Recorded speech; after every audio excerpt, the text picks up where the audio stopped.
on. Uh, so Klee's event is here, finally. It's been around for, I think, active for a few days now. Less than a week, but, almost about a full week, kind of, give or take. But I'm excited. It'll be a good time. Looks pretty cool, from what I've seen. Like, I think I saw, like, a little trailer or something. I'm not sure exactly, but it looked interesting.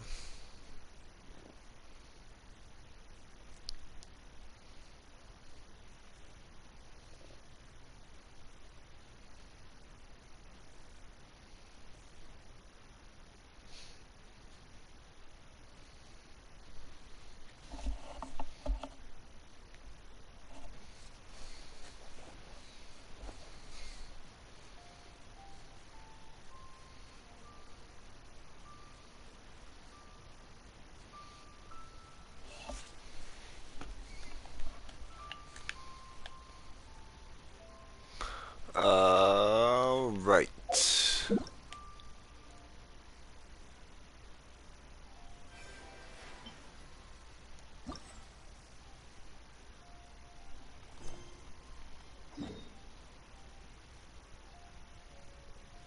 I think it's been like 3 days since it started or some shit like that. Oh, of course it's in Mundstat. Exactly why we don't chill in Mundstat right now. It's just better this way. It's better this way.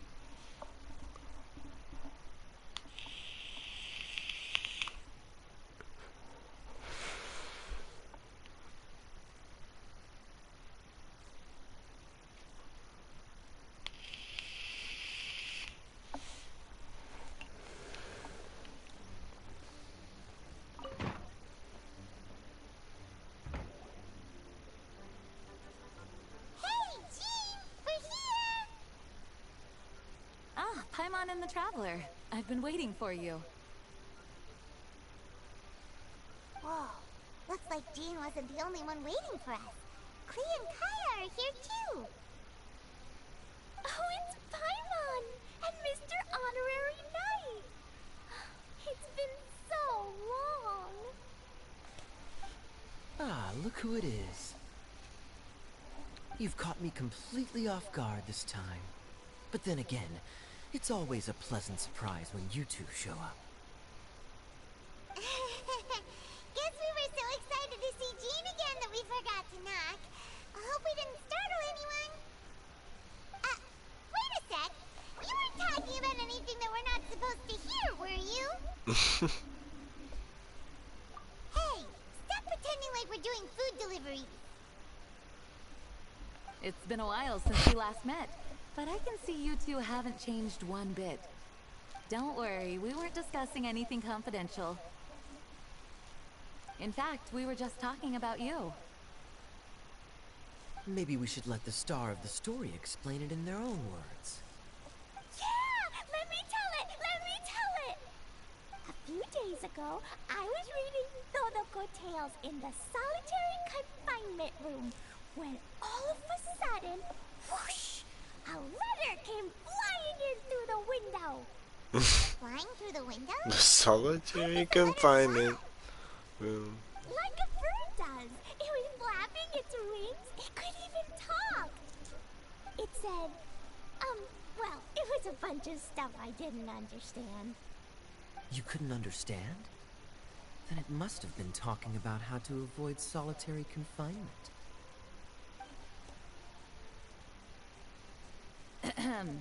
Kaya? Just saying. We don't want to let a teachable moment slip by. Okay, letter said, "Oh, Klee, are you behaving? I see you wound up in the solitary confinement room again." Sorry about that. Mommy is busy these days and can't take you out to play. But there's good news. I have a friend who has very kindly invited you to visit her. Oh, so the letter's from Alice! In principle, yes. But the issue is that Alice's friend lives quite far from here. The letter says that Mom's friend lives in Sumeru. The Knights of Favonius could never agree to send Klee off to Sumeru on her own. But Klee is rather intent on taking Alice's friend up on this invitation.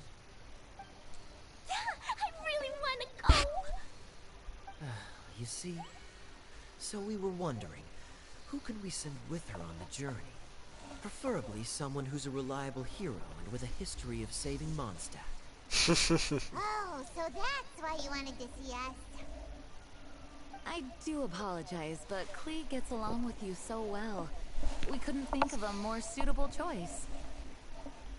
Sure, we can do that, no problem, right? Can you really, Mr. Honorary Knight? Yay! With Mr. Honorary Knight around, Klee's not afraid of anything. See, I told you that he'd agree. In that case, we'll leave Klee in the trusty hands of the Traveler.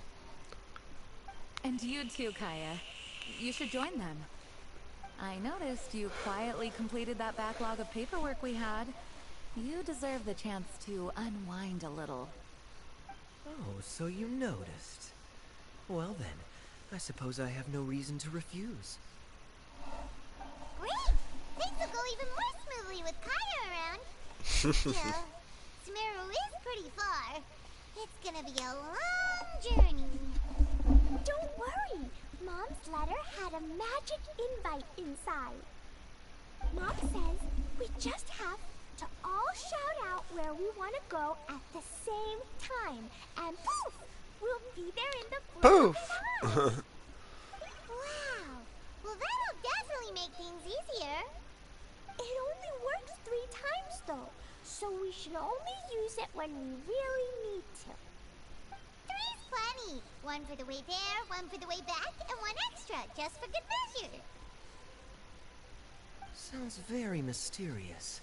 I still think we should use it sparingly. After all, we don't know the exact location of where we'll be headed, or what dangers we may encounter on the way. Here's what I suggest.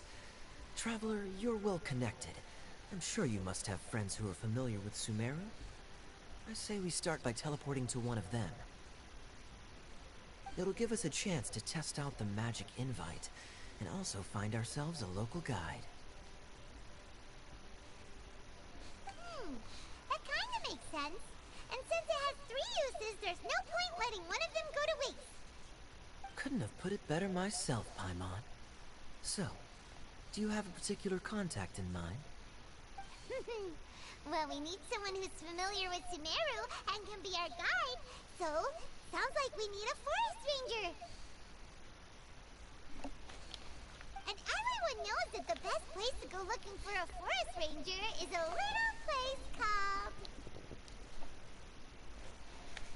That's the one! Maybe we can get Tainari to help us. Alright, Gandharvaville it is. Okay, I'm happy wherever we go, especially with Kaya and Mr. Honorary Knight. We should be on our way then. If you'll excuse us, Acting Grandmaster. Yes, let the wind lead. I wish you a safe journey. And Klee... I know. I'll be careful, I promise. Great! Okay, here goes nothing. Take us to... Gandharvaville!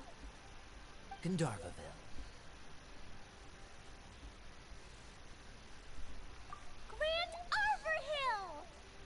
Grand Arbor Hill.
weird. Sorry, it was an accident. It's okay, Klee. Good news is this magic invite really does work. Fascinating. One moment we're in Mondstadt, the next we're in Sumeru. So this is where Mom's friend lives? Wow! There are so many big flowers! Oh, and jumping mushrooms! Oh, you ain't seen nothing yet. Sumeru's full of strange stuff like this. Like,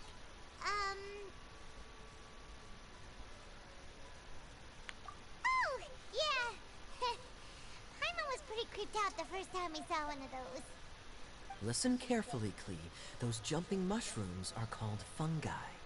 They may look cute, but if you get too close to one, it'll try to hit you with its cap. Really? Okay, well, I'll hit it back with my cap. And then I'll hit it with the hood on my jacket, too. I'll definitely win if it's 2 hats against 1. As long as playing with hats doesn't escalate to playing with bombs. But Klee's our friend, so we should be able to convince her to keep this trip explosion-free. Right? Uh-huh. I'll be extra careful not to blow anything up. I'll try my best. Aw, that's very good of you, Klee. You're being very grown up today. Yep, I'm super grown up. I'm already the Spark Knight. Okay, Spark Knight. Well, keep up the good work, because very soon we'll be introducing you to a friend of ours called Tighnari in Gandharvaville.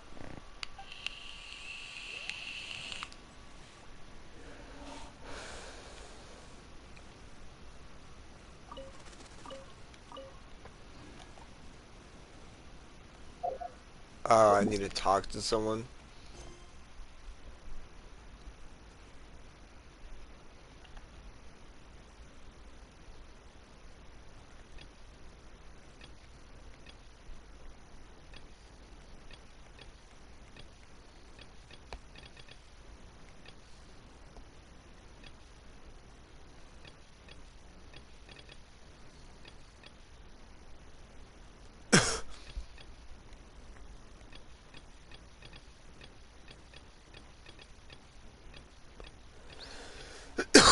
Excuse me. Jeez. Must be story quest.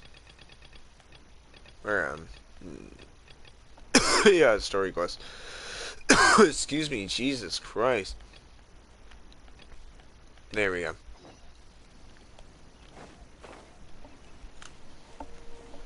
Sorry, buddy.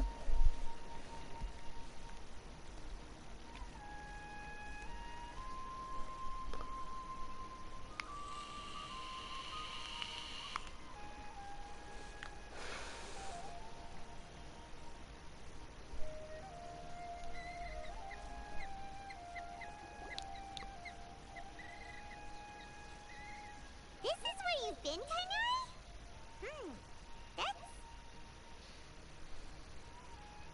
Shh! Keep your voice down. Tighnari, everything's spinning.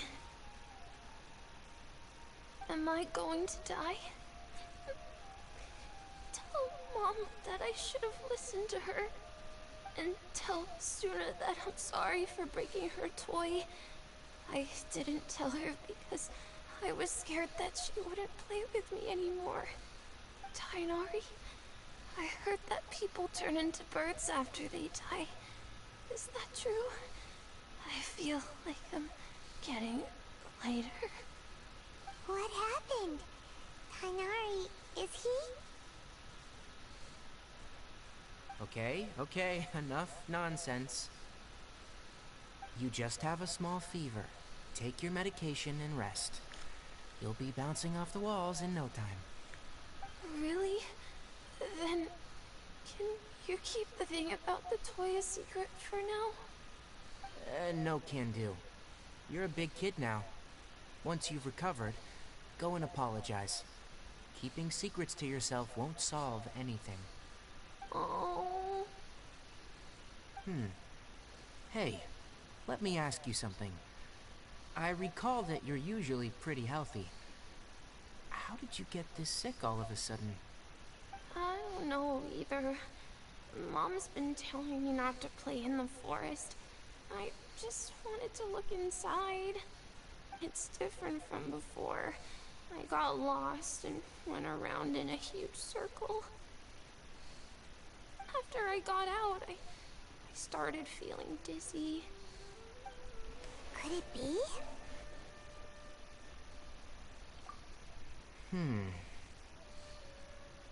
So that's how this whole mess happened. Anyway, go rest.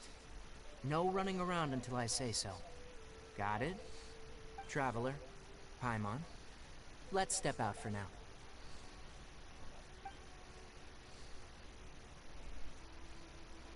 Mr. Forest Watcher, how is my son? I gave him some antipyretics. Let him rest here for a while.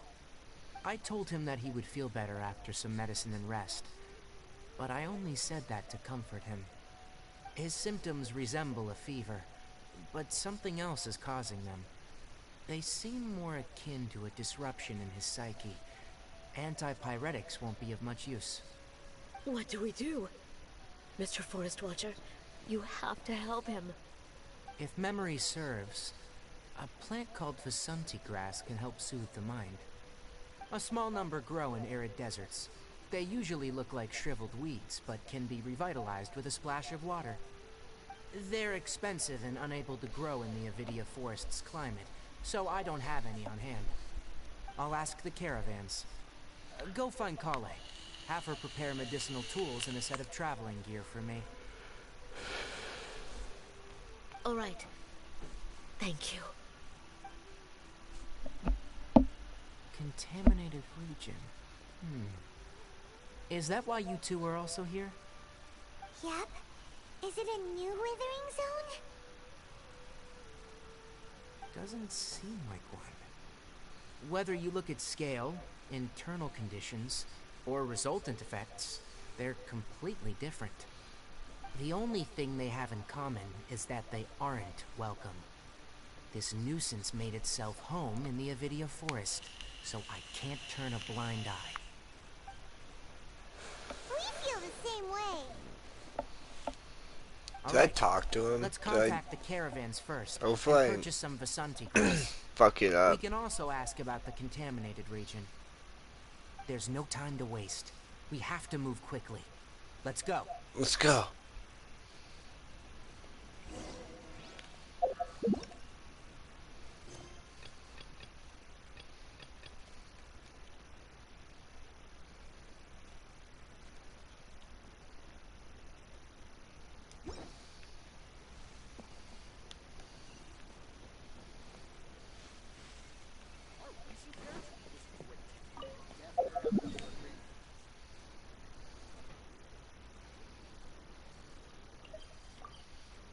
Hopefully we can just get this done quickly.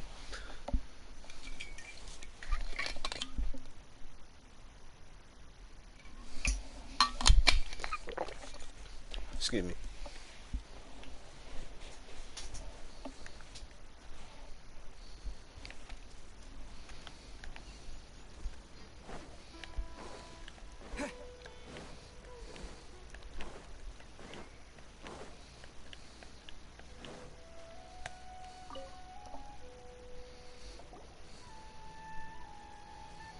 Excuse me. I'd like to purchase some Vasanti grass. Do you have any? I'm sorry, Mr. Forest Watcher, but we've been closed for the past few days. Closed? Now that's odd. It's my first time hearing you say something like that. It's a long story. Some of our goods were stolen recently. They were mechanical parts that we got from the academia. Although they're old models, they still fetch a good price on the market. Our caravans had to pull together Mora to afford those parts. Now that they've been lost, we'll likely come up short this trip. All the merchants talked it over, and we decided to raise the prices of our remaining inventory. Until this plan takes effect, none of us can privately sell anything. I don't get it. If these goods are so important, then why not think of a way to get them back? Raising prices won't solve anything. At best, you're shoving the consequences of the robbery onto your customers. Mr. Forest Watcher, it's not that we don't want to. It's just the thief disappeared into the deepest parts of the forest. We asked around, and apparently the forest has been very unusual as of late. Anyone who goes in experiences mental anomalies. We can't keep waiting out here for the thief to come out. All we could do is come up with another solution. So the bandit hid in the contaminated region after stealing those mechanical parts? How many people were there in total? Were they not affected by the contaminated region? That crook came from the contaminated region. As for how many, there weren't any people. No people? Even if I tell you, you might not believe me. Fine. The thief that stole our parts was a huge mechanical crab. What the heck? The Avidia Forest has creatures like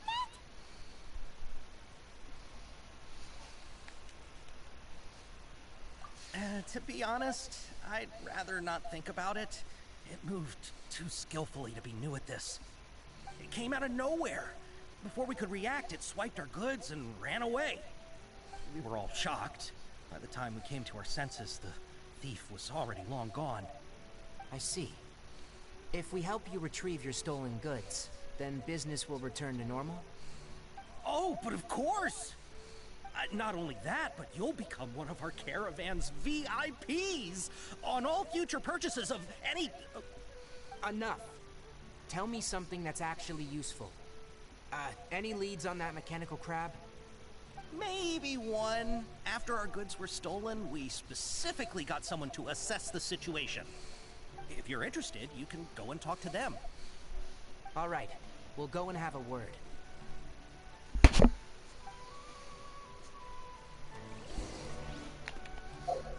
Okay, so now can I... God damn it.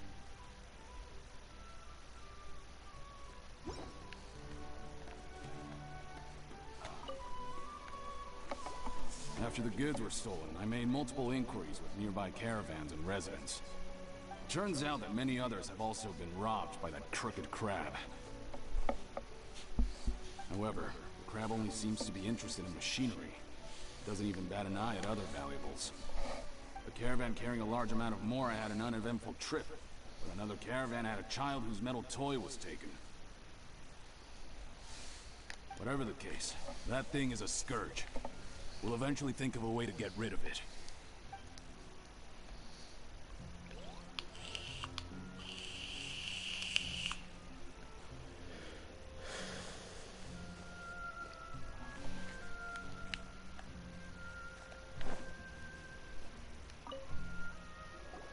I heard from the caravanners that there have been a lot of robberies lately, but we haven't been affected. We don't normally see the mechanical crab, and it doesn't disturb our daily lives. It only shows up when the caravans are here, and it runs back to the contaminated region after it's done making a mess. You haven't tried capturing it? We have, but it's too agile and fast. However, we did unexpectedly learn something the last time we tried to capture it. It apparently lives in the deepest part of the forest, so instead of immediately moving its spoils, it first hides them nearby. Once its stash grows large enough, it moves everything in one go. You'll have to move fast if you want those goods back.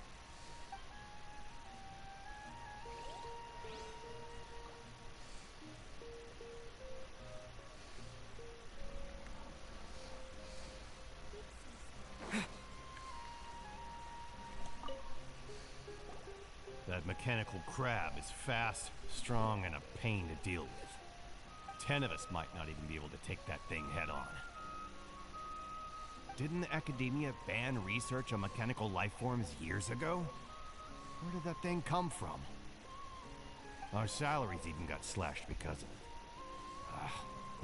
Who would have thought that that robber wasn't a human, but a mechanical crab? This is rough.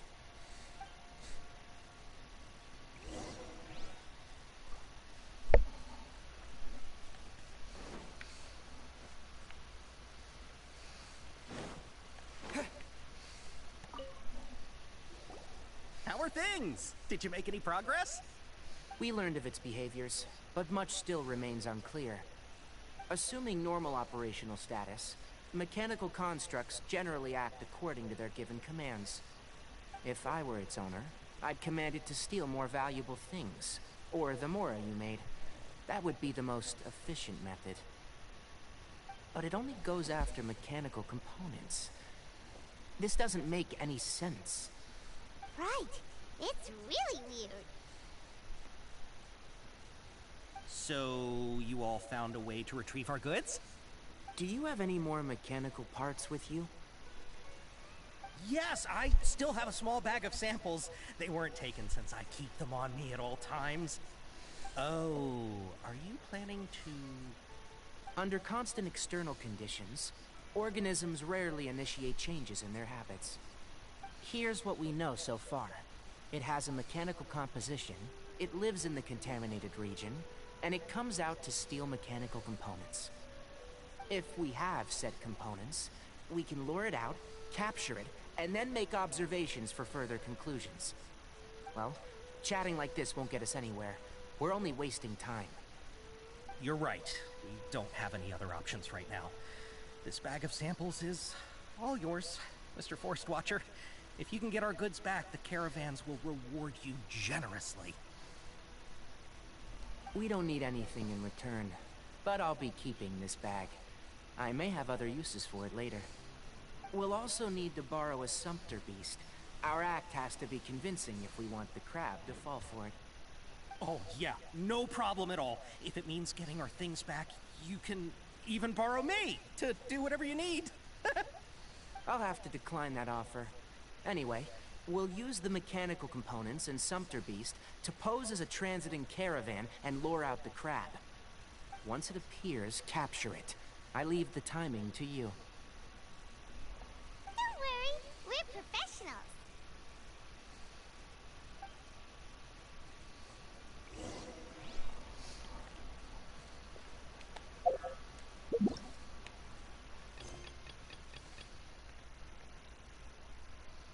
God damn you.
Don't blink. Huh? Propagate! Hey! I'll protect us. Things are going so smoothly today.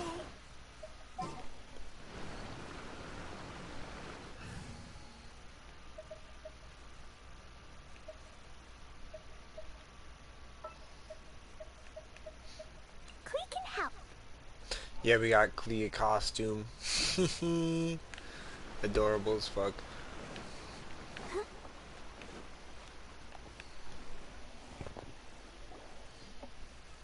Looking at the trade routes and the contaminated region's current perimeter, the goods were likely stolen somewhere around here.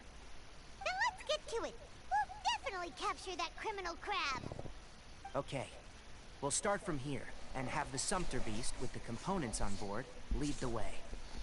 This Sumpter beast isn't familiar with us yet, so be calm and take your time with it. The Sumter Beast went ahead. Let's... Fuck you, game.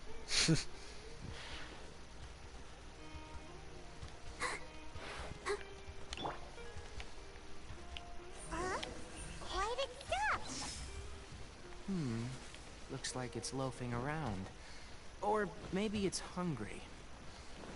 The caravanners grew disheartened after their goods were stolen, so they probably didn't feed their animals as scheduled. Let's give it something to eat. Alright, it's moving again. Fucking Christ. Stop that. Incoming.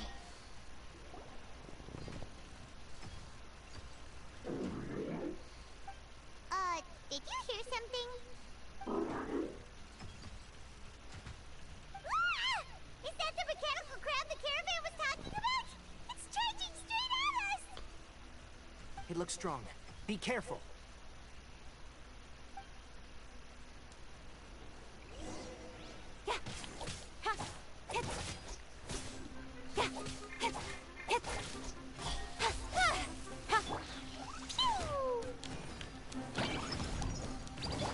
Let the show begin. Scatter!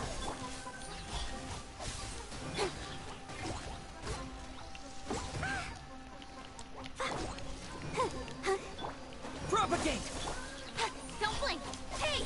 With sword comes shadow. Blow them all up. Jumpy, jumpy, go! Get fudged!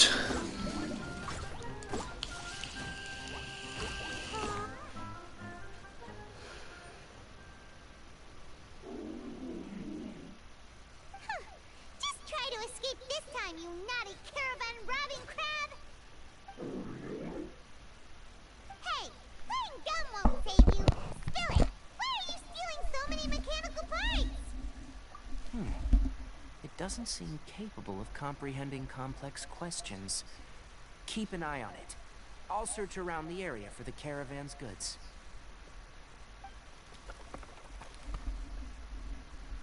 I don't know why you're stealing mechanical parts, but they don't belong to you. Stolen items must be returned to their rightful owners. Any objections? You came from the depths of the contaminated region, right? How about you help us with something? If you take us there, I'll give you some mechanical parts as a reward. It reacted!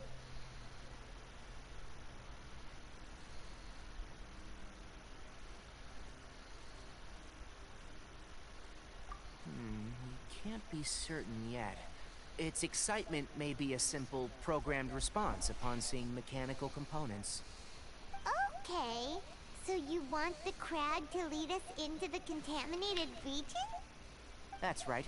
The contaminated region has a large and currently expanding perimeter, so it would be difficult to conduct a thorough search. If we charge straight in, we'll get lost like headless pigeons. Also, our new friend here seems to be full of secrets. I've been studying this contaminated region recently, and I have a hypothesis of my own. So to be absolutely safe, it would be best to have a guide lead the way. Paimon gets it now. Does the scuttler understand what you're saying? It doesn't have to, as long as it isn't hostile towards us. I gave it some components that it will definitely take back to the contaminated region. So long as it doesn't attack us, we can simply follow along. It seems to be really happy. Listen to me. Wait for us here. No running off. We'll be back soon. If you're still here when we return, I'll give you another mechanical part as a reward. Understood?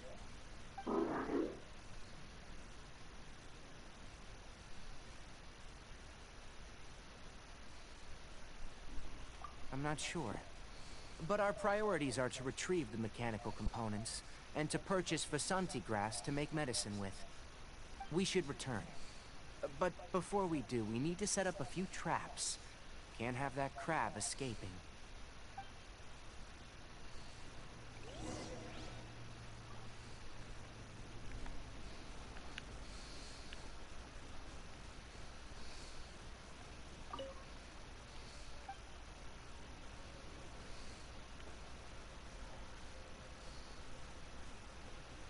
What are these little balls?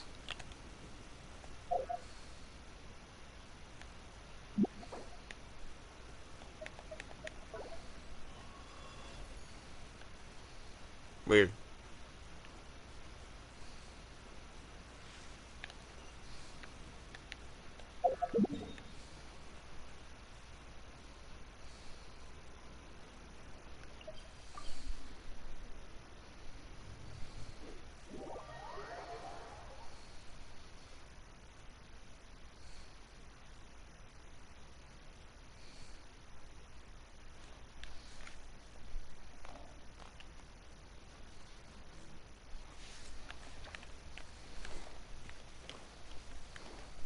Da da da.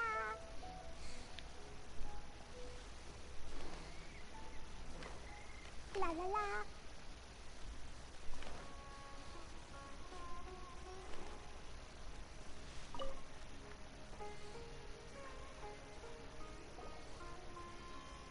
Oh! Oh! These are the mechanical parts that were stolen! You really got them back for us! Ah, thank you all so very much.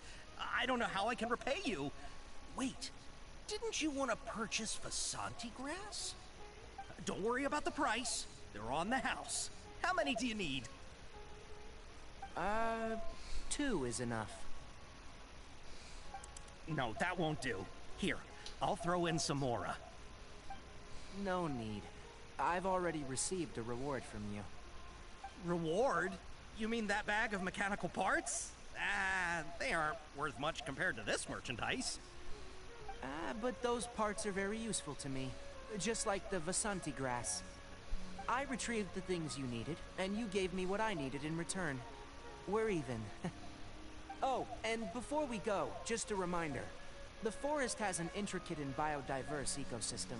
Even if there were no mechanical crabs, other dangers are still present. Take caution on this route. Noted. Thank you all ever so much.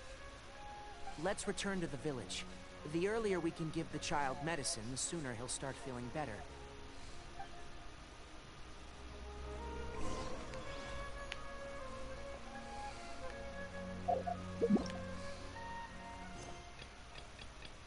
Motherfucker!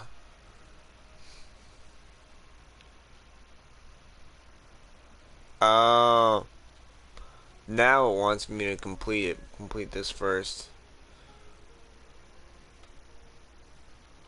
Yeah, now it just wants me to complete it. Okay. Motherfucker. Can I not skip the prerequisites? Fuck. Da da da.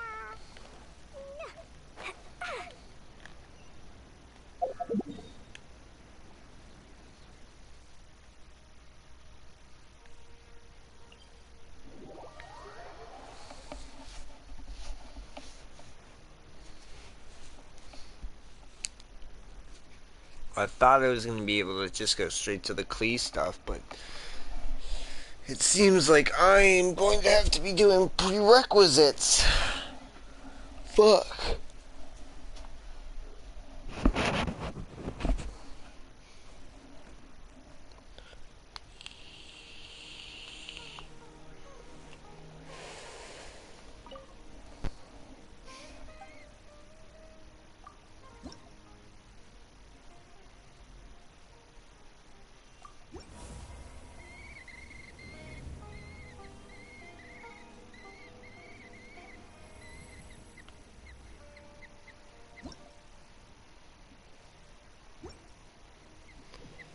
Do we level it up? Okay.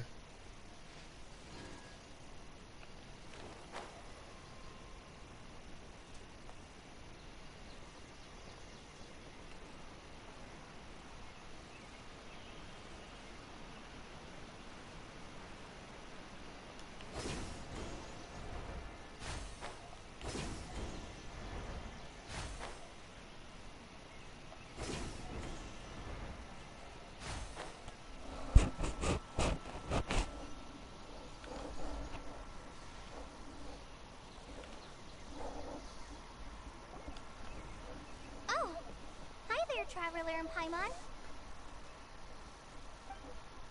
Master, I prepared the pharmaceutical equipment. Do you need me to help grind the medicine?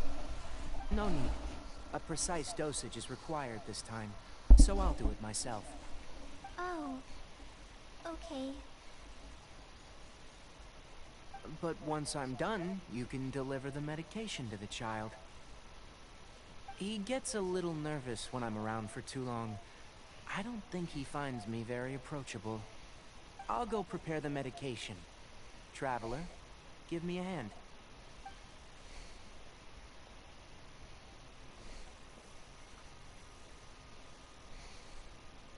How is he? Doing any better? I feel like he's doing a lot better, and his temperature is returning to normal. That's wonderful! Oh yeah, he asked me to tell you that Suna came by earlier, and he told her everything about the toy. Suna didn't get mad, so he wanted to thank you. Can I ask what happened? It's nothing. Did you prepare the traveling gear that I asked you to? Of course I did. Are you going somewhere far away?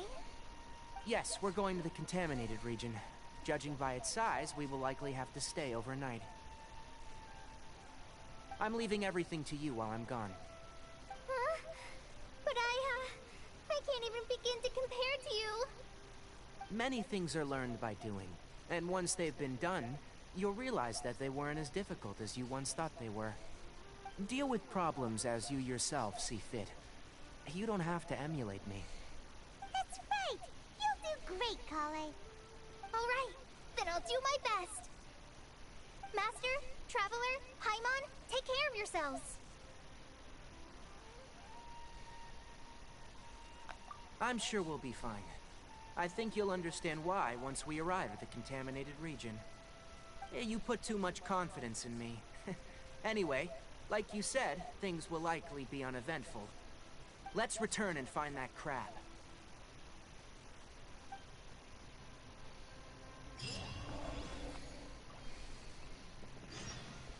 Quest complete. Ooh.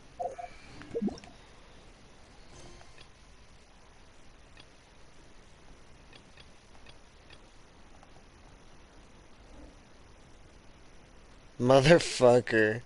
It's the whole thing, yeah.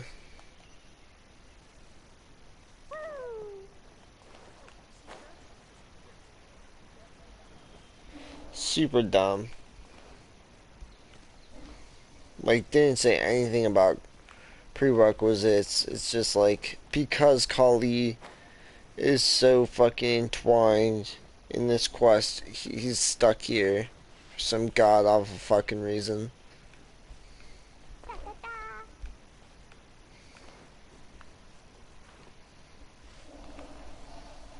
We're here! It should be... Huh? Where's the crab? Did it secretly scuttle away? The traps weren't triggered, so it should still be here. Odd.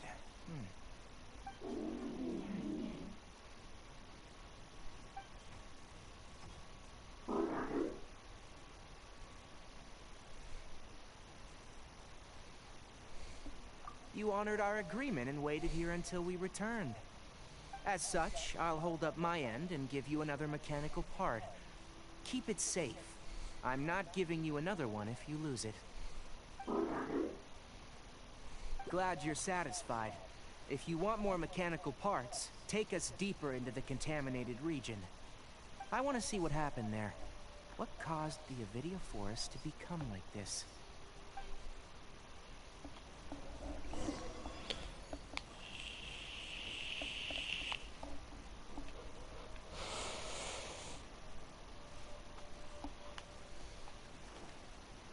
La la la, da da da.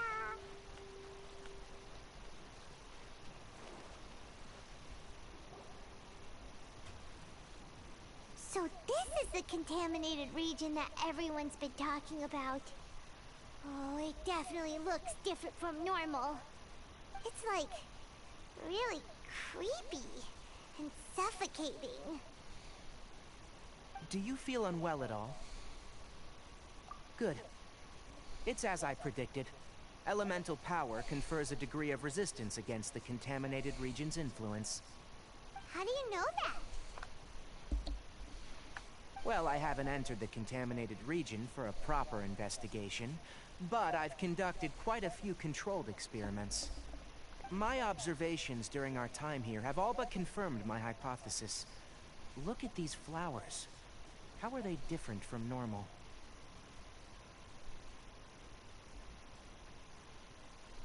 This flower species is formerly known as the Sumeru rose, but it is also known as the leyline lodestar.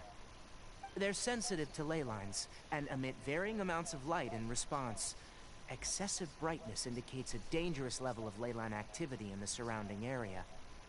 From the looks of things, the ley lines around here are already out of control. You're saying the contamination here is coming from ley lines? I can't confirm that right now, but I think that is the case. Let's take another look around and see if we can discover more clues.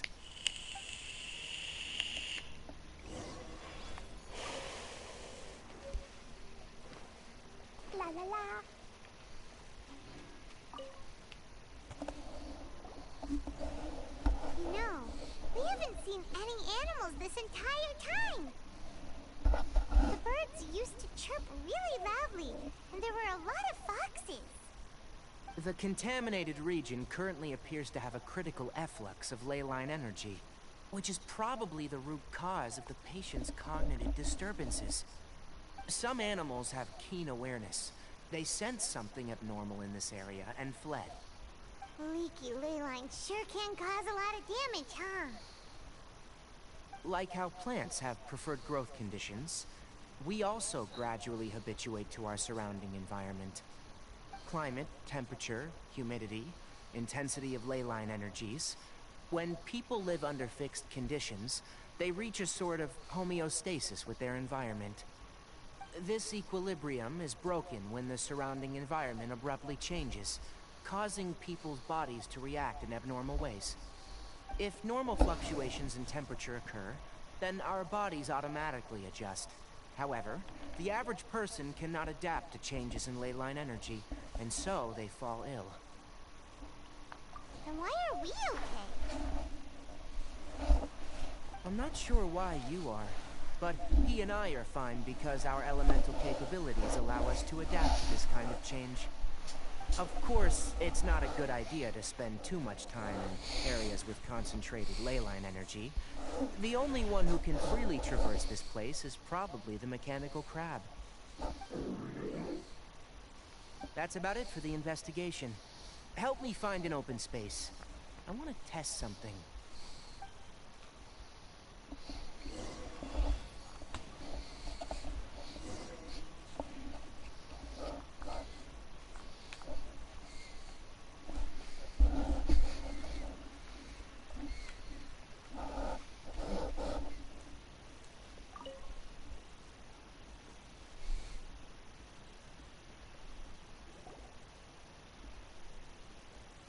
Environment.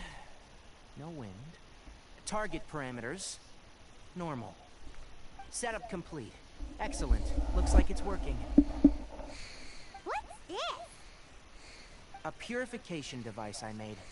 It can absorb excess leyline energy and temporarily stabilize an area. What a neat thing! Let's set up more and cover the entire region! I wouldn't mind if that would actually work. Unfortunately, once this contamination is present, it isn't something that a few purification devices can fix. The purification devices have their limits. At best, they can only prevent the contaminated region from expanding temporarily. If we want to permanently eradicate the contamination from the leyline effluence, we'll need to tackle the source.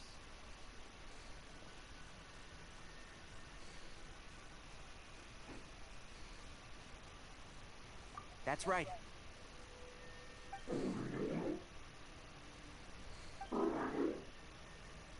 Huh? The mechanical crab is acting a little strange. Something's approaching.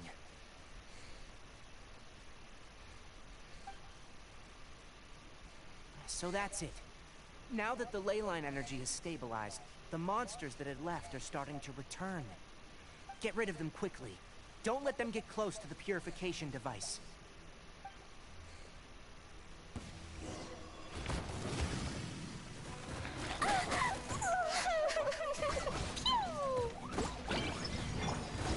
Incoming.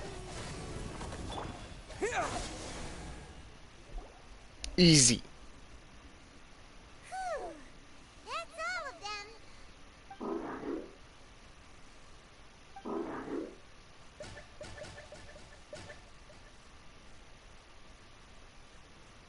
Hey!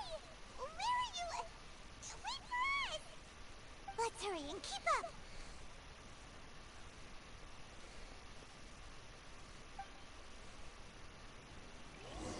The mechanical crab went that way. Let's keep up. Help! Help! Boing, boing, boom! Oh, hi. Speed of light. Hey! Yeah.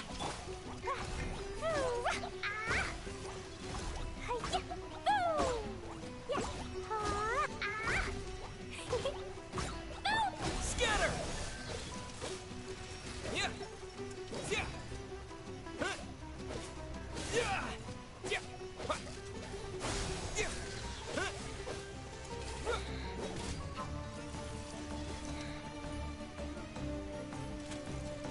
Propagate! Germinate!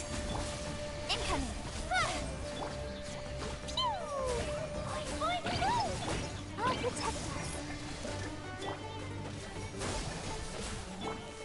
Speed of light. Yeah! Nowhere to hide. Don't blink. Hey!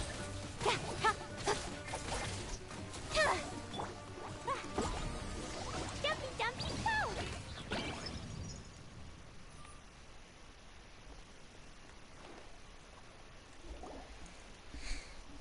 Ah! Spare me! Please spare me! Hey, are you okay?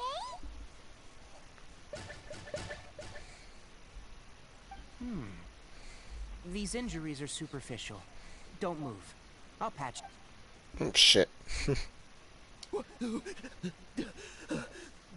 Who are you all? What happened to those mechanical monsters?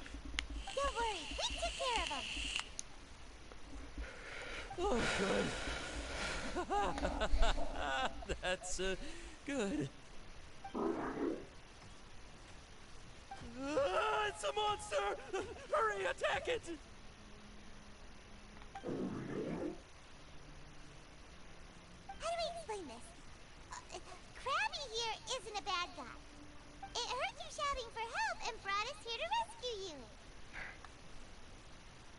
It's faking it. It has to be. Maybe it's gonna partner up with the other mechanical monsters and kill me. Do you know what's inside the forest? It's all crawling with mechanical freaks. I just came here to pick herbs, but I accidentally went into the contaminated region and almost died. I gotta get out of here. Oh, yes. Yes. I have to escape. Be careful. These mechanical life forms are up to no good. It'd be best if you stayed far, far away from them. No wonder the Academia wanted to completely ban the existence of mechanical life forms. Those things should be annihilated. Are you okay? His inarticulate speech and bodily tremors indicate psyche disruption. He's been inside the contaminated region for too long. We've purified the ley line energy over there. Follow this path out and you'll soon see the village. When he gets to the village, someone will bring him to Klee for help. I already prepared medication that will return him to normal.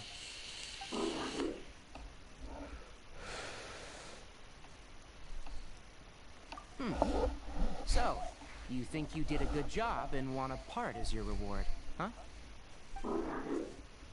It's so hard to understand. Alright. Regardless of what you're thinking, you did some real good this time. That's why I'll give you another mechanical part. Need any help with it? Guess not.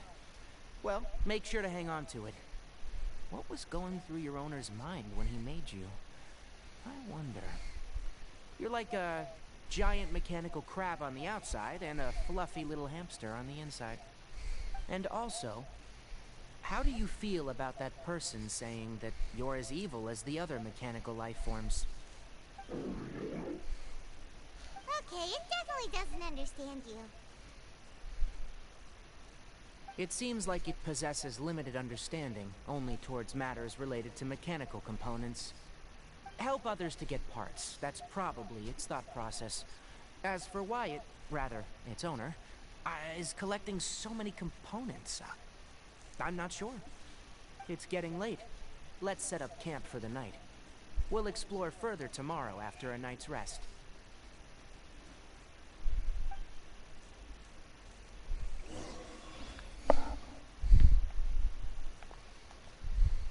Hey! Over here! Come on, you big lummox. Raise your head and look up.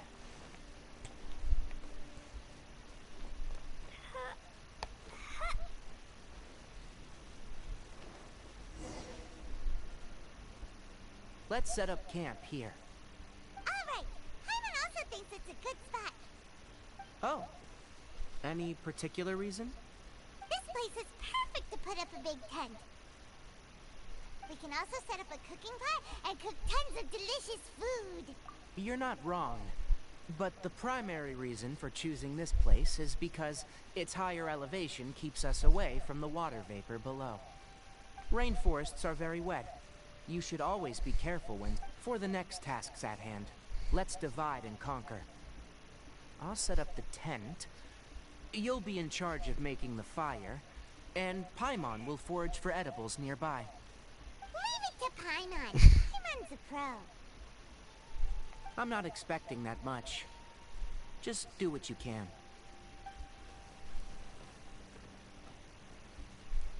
That's right. You can use rushes to start a fire in the wilderness. Their piths are relatively dry and can be readily set aflame. The downside is that they produce a lot of smoke. Traveler, Kanari, Paimon couldn't find any food. Paimon didn't know that rainforest had so many interesting plants until we came here. There were all sort of weird-looking mushrooms, but Paimon didn't know which ones were edible. Paimon also saw wild berries on the ground, and Paimon was gonna fly over and pick them up, but the dead leaves on top suddenly started moving. It freaked Paimon out. Those were probably dead leaf butterflies. They camouflage as dead leaves to evade predators. My guess is that they mistook you for a bird when you flew over, so they fled.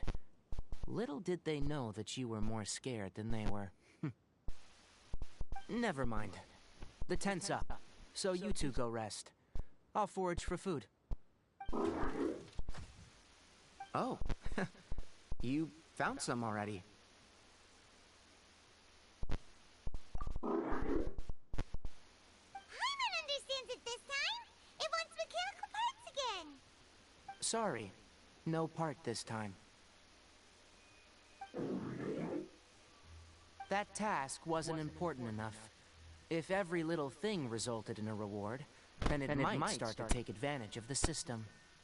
I'll note little things like this, and give a cumulative reward at a later time. That is one reason.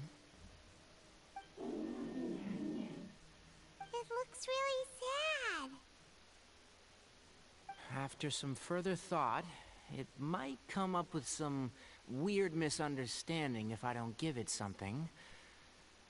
All right, here's another for you. I'm off to prepare dinner. We'll take shifts on lookout duty tonight. You two can sleep first. I'll wake you up later. We need lookouts? Yes. Even though most animals fled because of the ley lines, we can't completely let down our guard. It's settled then. I'll set up some pest-repelling devices so, poisonous insects don't come crawling into the tent. Have a good night. Not too good, though.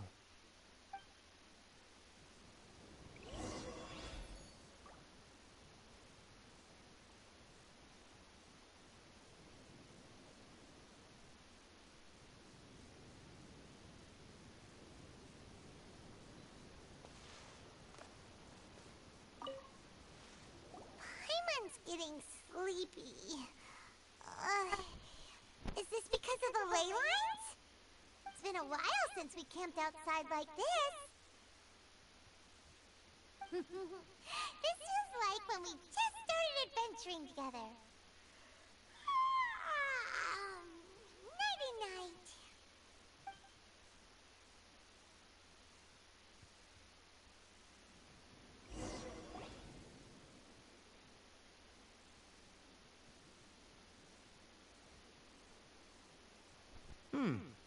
You're awake earlier than I expected.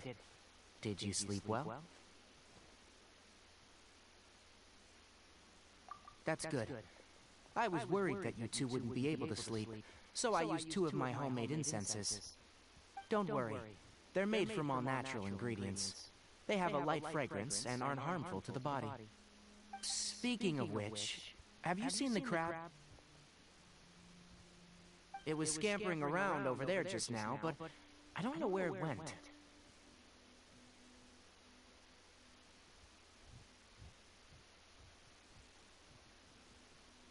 So you can tell, my suspicion is less towards the crab and more directed to its unrevealed owner. A ley line effluence of this magnitude occurred without any warning. Someone probably disrupted the natural flow of the ley lines. Until we fully understand the situation, take extra caution. The academia has banned mechanical lifeform research for years, so the origin of these creatures is very suspect. Topics related to mechanical lifeforms were popular in the Spontamod for a time. Some of my juniors had also thrown themselves into such research. They proposed an intriguing idea. Use our knowledge to create a new and practical life form that could help humanity conquer nature. However, no matter which modules or parts are installed, a machine is innately a construct that receives and executes commands.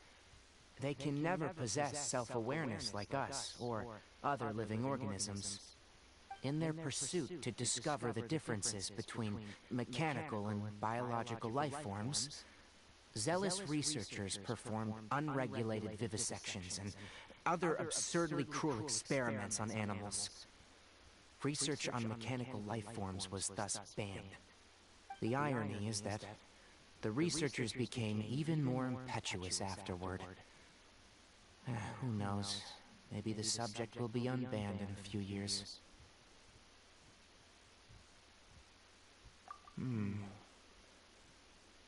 That's a difficult question to answer. I am interested in the topic of mechanical life, but I don't like the researchers' attitudes.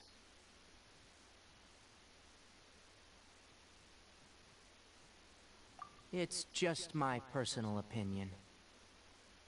My ancestors and the Veluca Shuna of the desert coexisted together and supported one another. The bloodline of my people was born from this symbiotic relationship. So to me, all life is important. To understand life, you must first respect it. Life is not an expendable commodity, and knowledge should not be wielded like a scepter.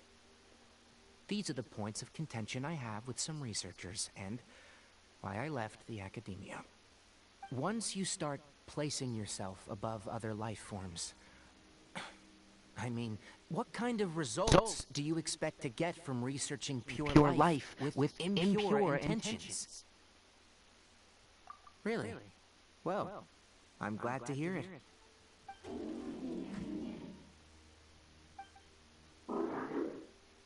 Coffee? Did you prepare this for us?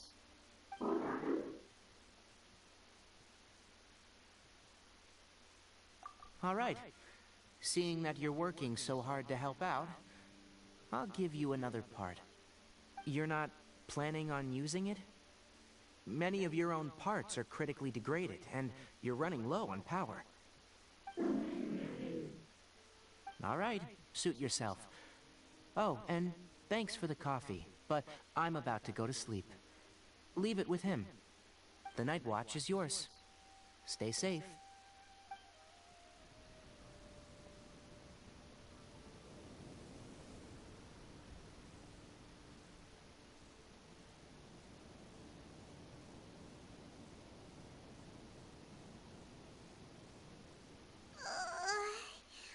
Sorry. Paimon slept through the entire night. Really? You're not mad? Don't worry. Paimon will be sure to stay awake next time. Good morning, Traveler and Paimon. A quick question. Do you feel off at all? Me too. The farther in we go, the closer we get to the source of the ley line effluence. We'll be heading out earlier today. I'll take down the tent, and you two... Is there something we can do? extinguish our fire so we don't set the entire forest aflame. Also, retrieve the pest-repelling devices from last night. We don't want to affect the ecosystem here. Got it! Paimon will take care of the fire. All right, let's meet back here later.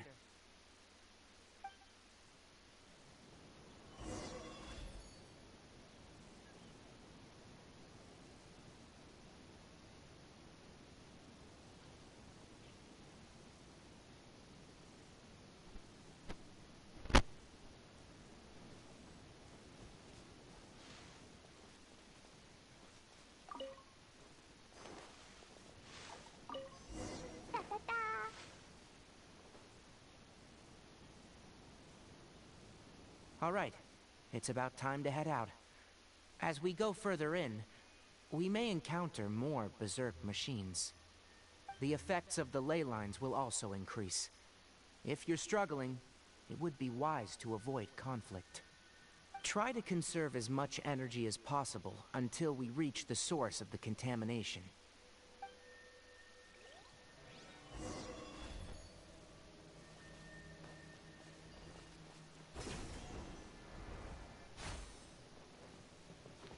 As I thought, the closer we get to the contamination source, the more mechanical monsters that appear.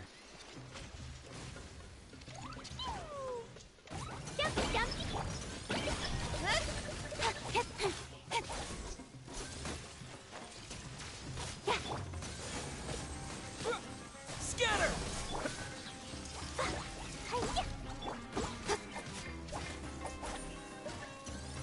Incoming! Hey! Propagate!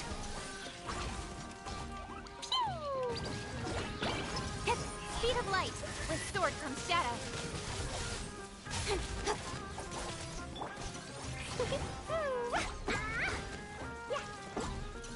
Jumpy dumpy go!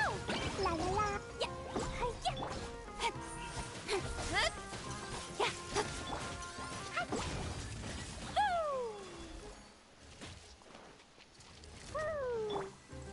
Don't blink! Scatter! Let's dance!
Oh god.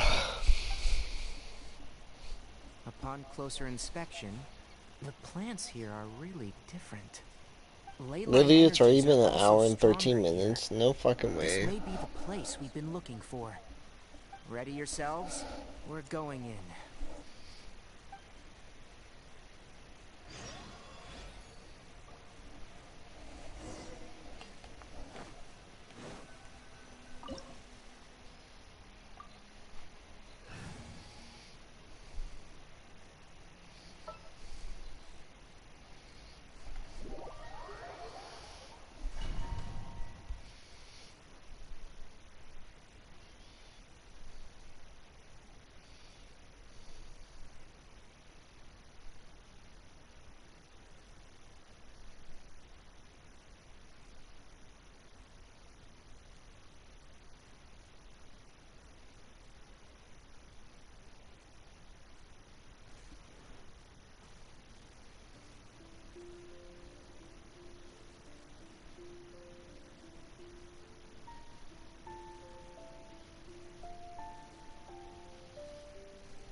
Insane. I don't even know how it's already been like an hour.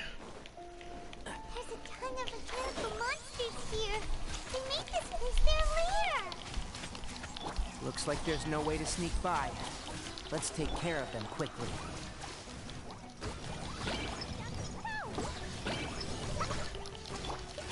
Speed of light. Yeah, with sword comes shadow. Incoming.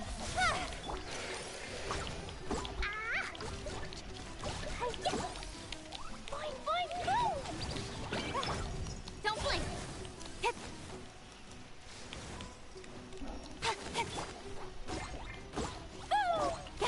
Incoming.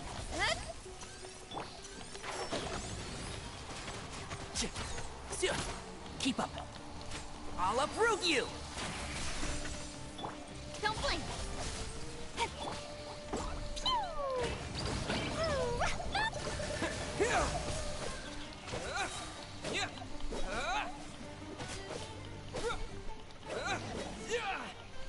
Scatter!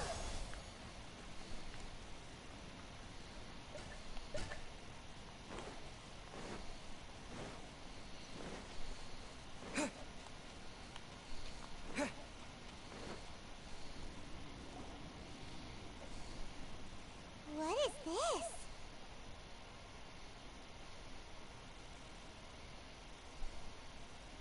Leyline energy is spilling out from here. This device. It's extracting energy from the ley lines without end. Who in the world would do this without considering the consequences? The ley lines won't be able to repair themselves if their flow is perpetually disrupted like this. It's terrible! We have to stop it! Oh, Paimon see. Paimon doesn't see controls anywhere!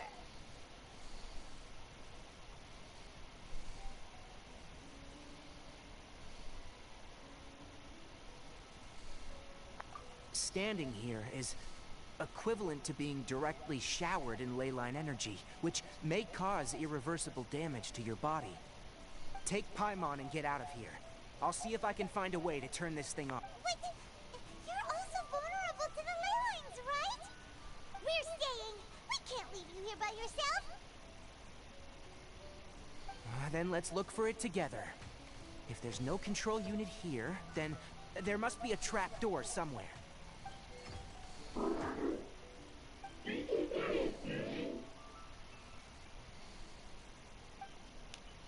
know where it is? Hey, wait for us!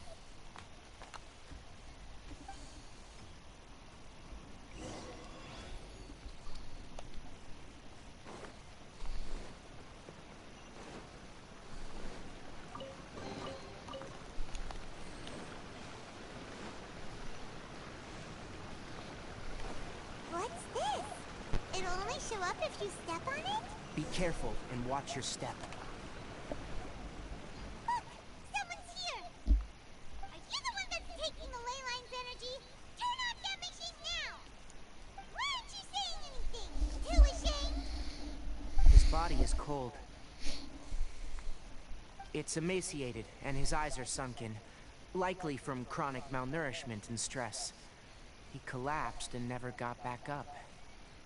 What exactly happened here? Almost forgot about you. Here. This is the last one.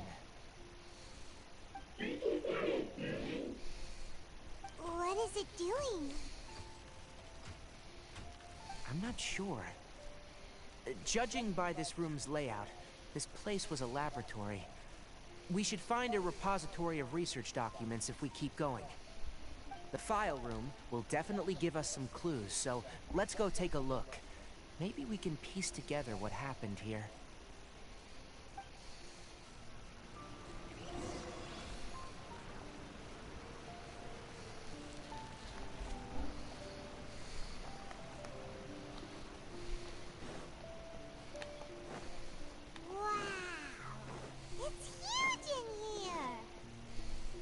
This place is very secluded. Did you two find anything?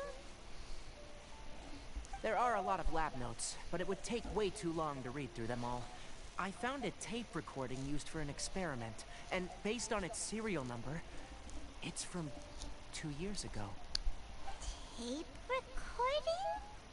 Yes. The Spontamod created a device that visually records experiments and consolidates the final production into a tape.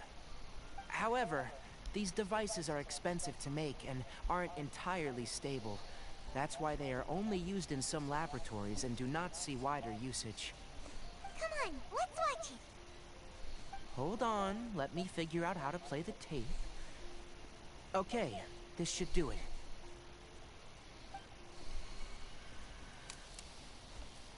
Kakata? Kakata? Seriously, I look away for 1 second and you're gone?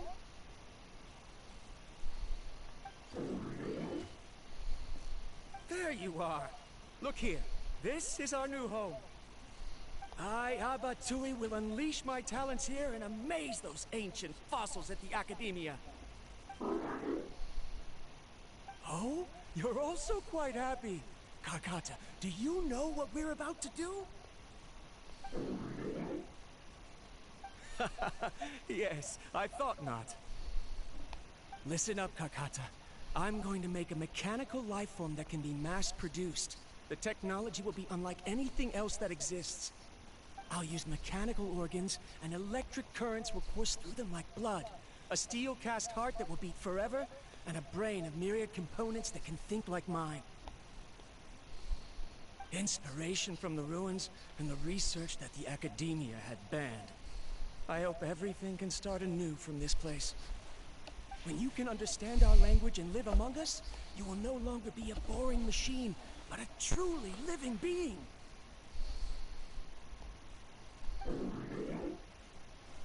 It's fine. You will understand. One day, you will understand me.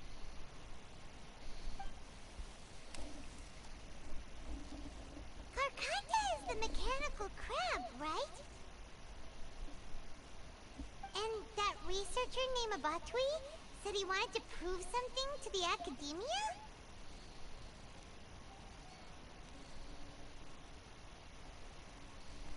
I remember now. I had a junior researcher named Abatui. He was expelled from the Academia for researching mechanical life forms. Junior researcher?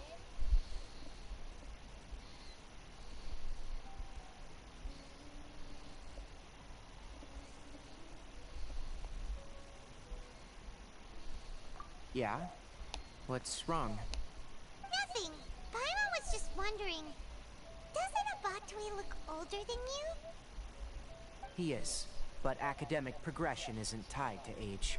I finished my studies a while ago, so subsequent students generally considered me as their senior. Oh. Of course, age can be an issue.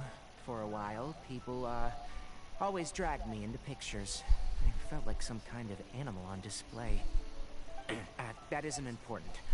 Let's go and see if we can find other tape recordings.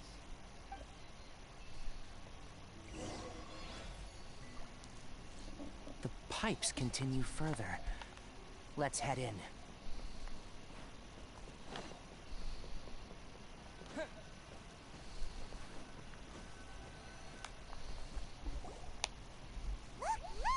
Paimon found another tape! A date is written on it. Let Paimon see. It's from a half a year ago! That's quite the time gap. I wonder what happened in between. It's rare that you malfunction because of an operational error. Seems that making coffee is still somewhat difficult for you. Or is there an issue with my set parameters?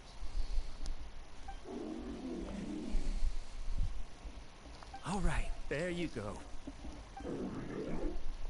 Water entered the Keela and caused it to short circuit, so it couldn't receive signals from the ganglion. Look at me, talking to you like this. You can't understand me anyway, can you? It's fine. I swapped in some new parts, so you should be all right now. Try moving around. Everything in working order? Be more careful next time. We're tight on money right now, so we don't have a lot of parts or power to spare. I'm glad. Karkata, did you know? Yesterday, I dreamed that you could talk.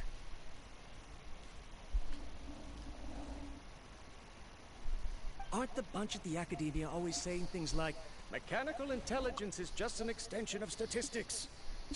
They were blown away when they saw us talking with each other. Too bad it was just a dream. Forget holding a conversation with me. You're so simple that you probably wouldn't even notice if I died. Never mind. I should probably be worrying about next month's power. After Abatui left the Academia, everyone lost contact with him. I thought he was so despondent that he gave up on researching mechanical life forms. Instead, he had holed up here and continued his experiments. Paimon doesn't feel like he's a bad person. He even changed out Karkata's broken parts. Why would he mess with ley lines? Let's keep looking around.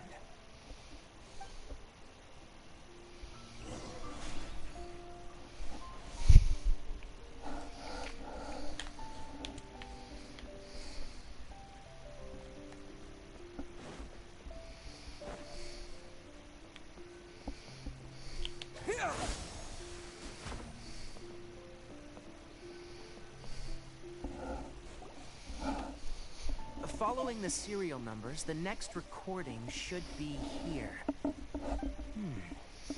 The writing is sloppy. Perhaps his state of mind had changed. There's also an undated tape in the wrong spot. It doesn't seem like Abatui put it there. Maybe Karkata helped him with sorting. It's hard Where to you say. going?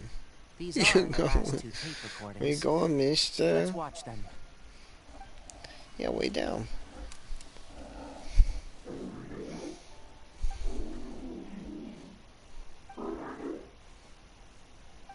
Sorry, Karkata. I was just thinking about something. Today might become a special day. In my recent experiments, I successfully gave you a living being's instincts. When you're low on power, or if one of your parts is damaged, it will prioritize your survival command and proactively recharge or replace your parts.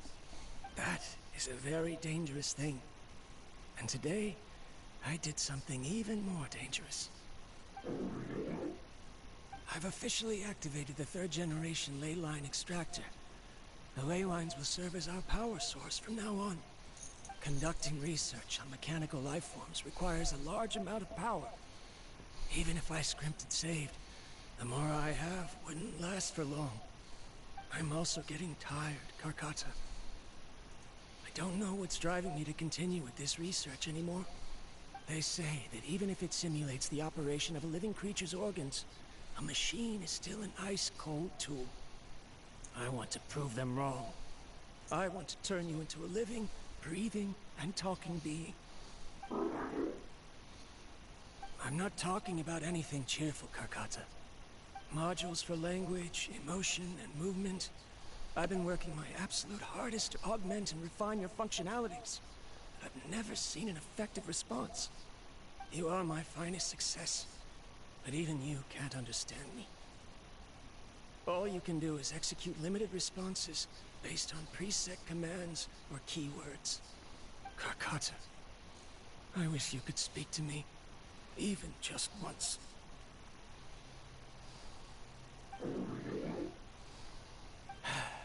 Yes, you cannot understand me, so you cannot answer me either. It is what it is. In a few days, I'll sell the failed ley line extractor for some more and continue my experiments. Life goes on, and I have to as well. I don't have any other choice. This is new. If I place another 2 control modules here to simulate the brain's thalamus... Oh, of course my heart decides to act up now. Why did I cut medication from our expenses? Karkata, come help me.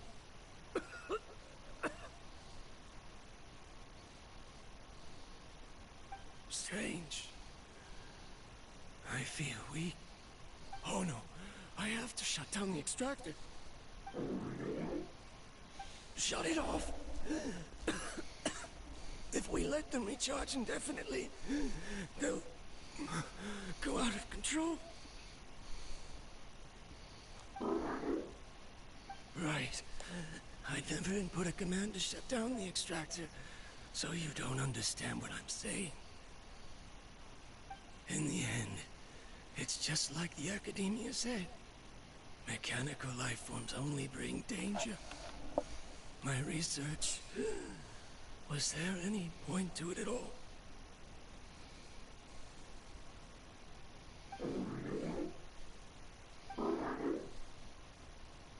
I'm sorry, Karkata. In the end, I still wasn't able to turn you into a true mechanical life form. I see. So, the ley line effluence was an accident. After Abatui's unexpected death, the mechanical monsters were driven by their instincts and continuously drew out power from the ley line extractor. This eventually resulted in severe damage to the ley lines. Paimon understands. Then why didn't Karkata go haywire like the other machines? Because Karkata is different from the other machines. To Abatui, for a machine to truly be considered a mechanical life form, it must possess features similar to any other living organism. It should be structured similarly, it must be able to cry and laugh, and it must have the capacity for independent thought. Perhaps only by building such a machine could he have the Academia acknowledge his protracted research. But if he had slowed down and saw Karkata as a friend instead of as an experimental product, he would have noticed. Karkata can't speak, and yet it cares about Abatui far more than it does about itself. What does that mean? You'll see in a bit, but before that, we have a more urgent task at hand. First, let's find the control unit for the ley line extractor and shut it down.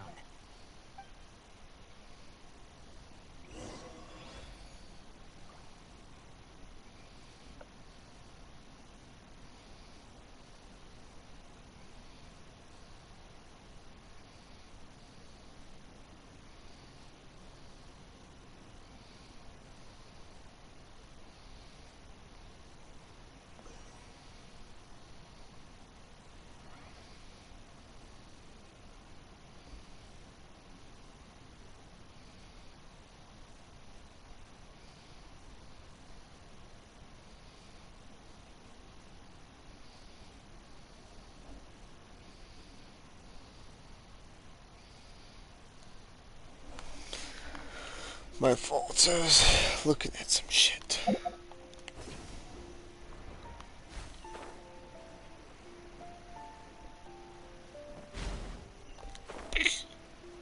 More of this transparent flooring.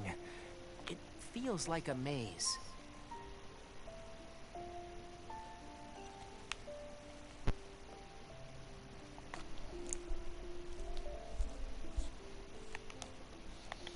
Feels like a maze. Well, okay. Oh, I just fell off. Oh, let me sit up.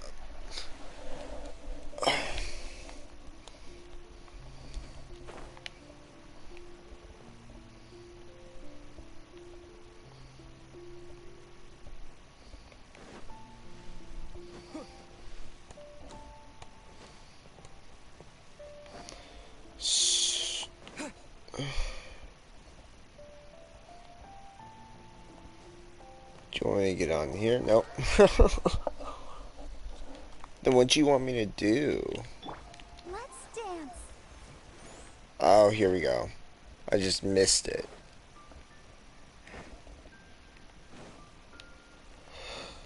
I'm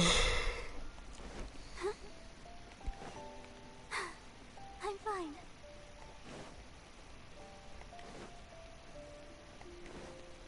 Bubbles.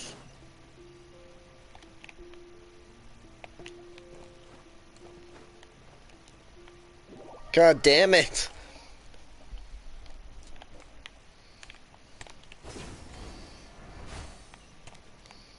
Below us is the final room. The control unit is likely in there. The land's here. Wanna try jumping down? Go, Barbara, go! Can't see?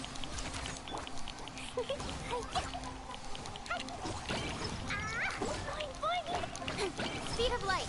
Hey! What? Scatter!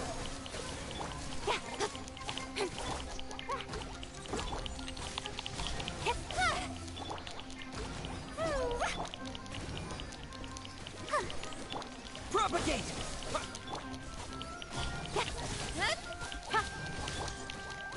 Jumpy, jumpy, go! I hear everything.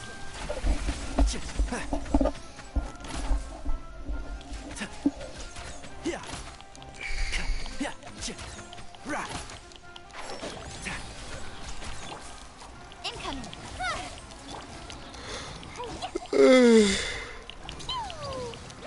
La la la. Let's nip that in the bud. One with the... Speed of light. Nowhere to hide. Scatter! Spring forth! Boing, boing, boom!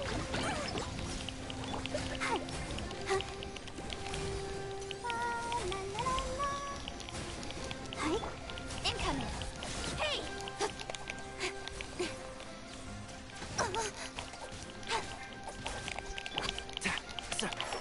Can't see?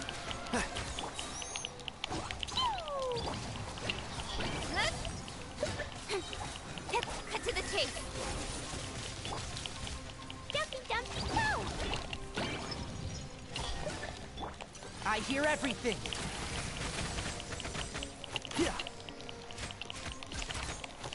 And shroud. There we go. This should be the control unit. Once we turn it off, the ley line extractor should also shut down.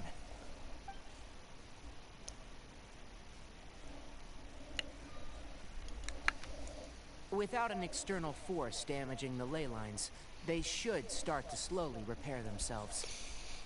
Oh, but I bet you two are more worried about Carcata. Let's head back.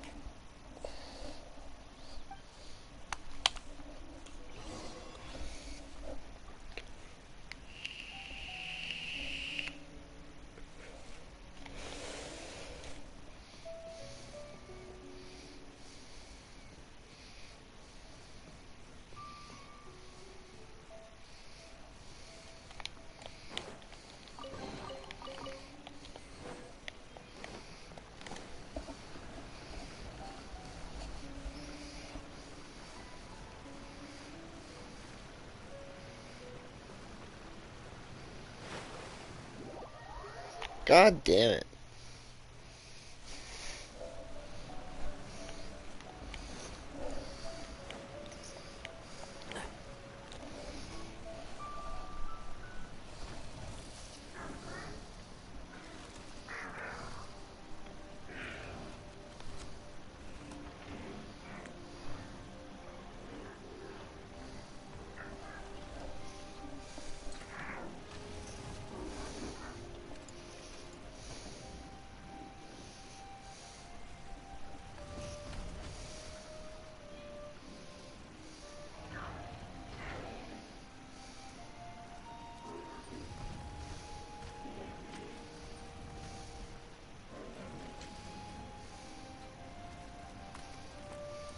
Oh.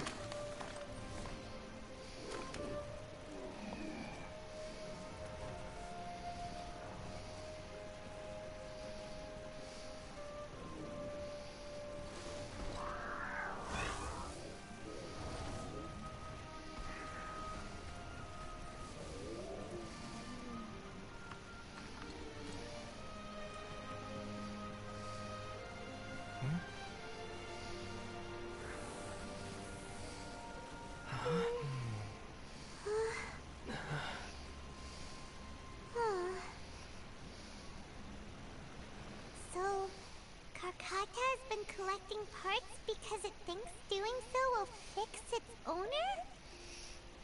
Karkata is unable to understand the concept of death. However, it probably remembers when Abatui replaced its parts when it malfunctioned, and how that restored it to an operational state. It's true that Karkata isn't able to think or understand many topics, but it is like a small child that imitates what adults do. So that's why it kept stealing mechanical parts. But it can't repair its owner, no matter how hard it tries. Yes, but the important thing is that it formed the thought of wanting to repair Abatui. Who knows how this thought came to be, but it has even suppressed the instance that Abatui had installed. If it really is as we've predicted, this research truly will make waves in the academia. It might have been possible to achieve this with ancient technology, but no one has been able to do the same with modern tools. Karkata? Karkata? Can you hear Paimon? Kainari says you're awesome! It reached its limit. It hasn't recharged this entire time, nor has it replaced its severely damaged parts. It's truly a miracle that it managed to hang on for so long. I'm gonna go confirm that the ley line extractor has shut down. Come with me. Let them be alone for a while.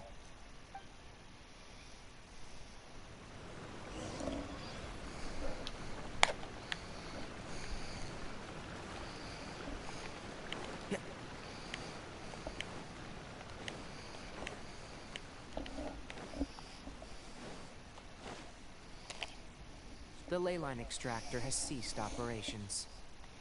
Traces of ley line energy are still in the atmosphere, but the effluence's source has been stopped. The purification devices will handle the rest. Moving on. Those affected by the ley lines need immediate care. We'll put up an announcement on the bulletin board about the dangers of entering the contaminated region, and for symptomatic individuals to find Klee. According to the Academia's policies, we need to bring everything back. Research materials related to mechanical life forms will all be destroyed, and Karkata will be disassembled and sealed away. What the heck? You two should return first. I'll take care of things here. Although we've stopped the source of the effluence, the ley line energy in the air exceeds normal values. Your bodies won't be able to hold up if you continue to stay here. But... Listen, the Traveler hasn't rested very well. right? Also, it'll take some time to pack up all the research documents. You're not familiar with this research after all, so you won't be of much use here. Tell the Adventurers Guild that the incident has been resolved, and, then get some sleep. We can discuss matters tomorrow.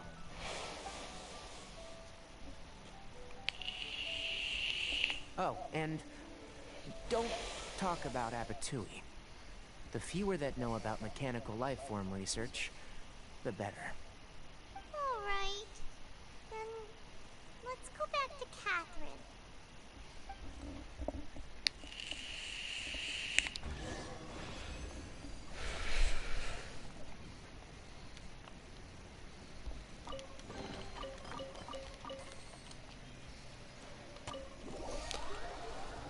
Alright. Let's see where we're at now.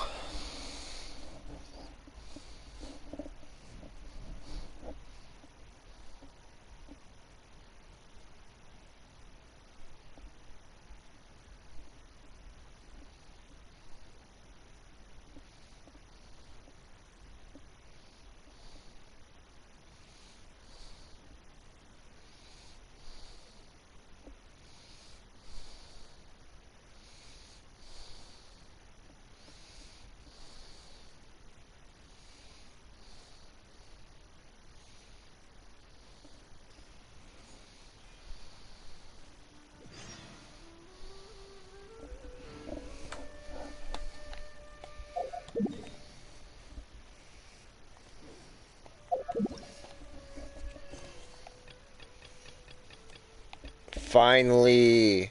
There we go.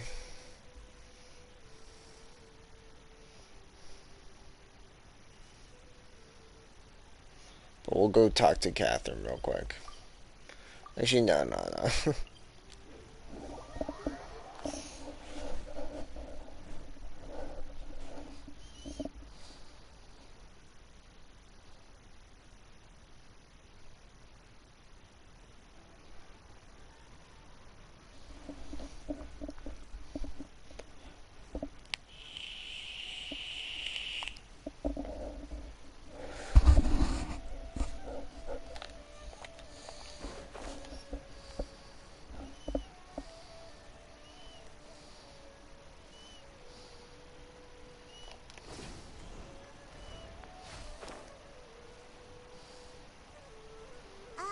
Hey, look! It's Klee!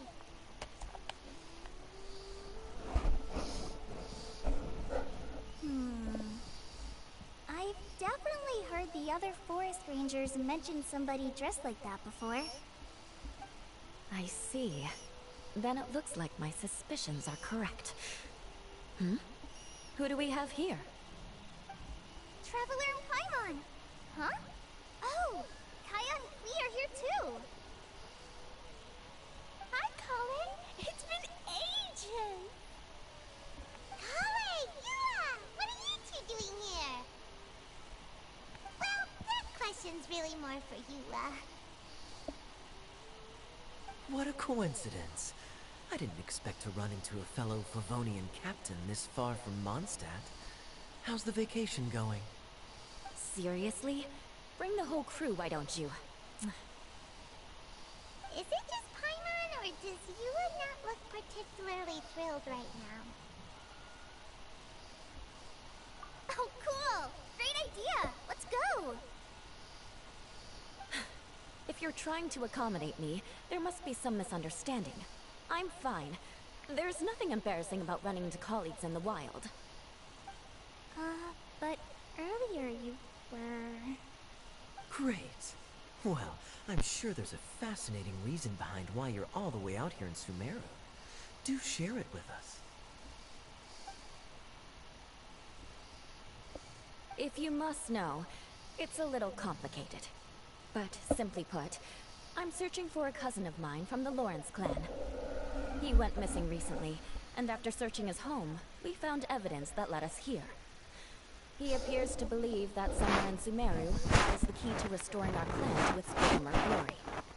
He came all the way to Sumeru for that? What was he going to do? Enroll at the Academia? I doubt he came here to learn. He's much too old to start getting a basic education now. And from what I know of him, I doubt he has any interest in intellectual pursuits. All he cares about is restoring his clan's honor. Nothing wrong with that idea in principle, but I'm not certain how fanatical he is about it. So, there's no knowing what lengths he might go to. As a knight and a member of the Lawrence clan, it's my duty to make sure he doesn't bring harm to others. If this is true, then your cousin is quite a man of action. Traveling alone to Sumeru from Mondstadt is no mean feat. Nor is daring to make me personally concerned about his safety. He has no idea what's coming to him. You know, underneath it all, Paimon thinks Eula's a really caring person. Yeah, she's the best. She brought me some moon pie last time. He is family, after all. Anyway.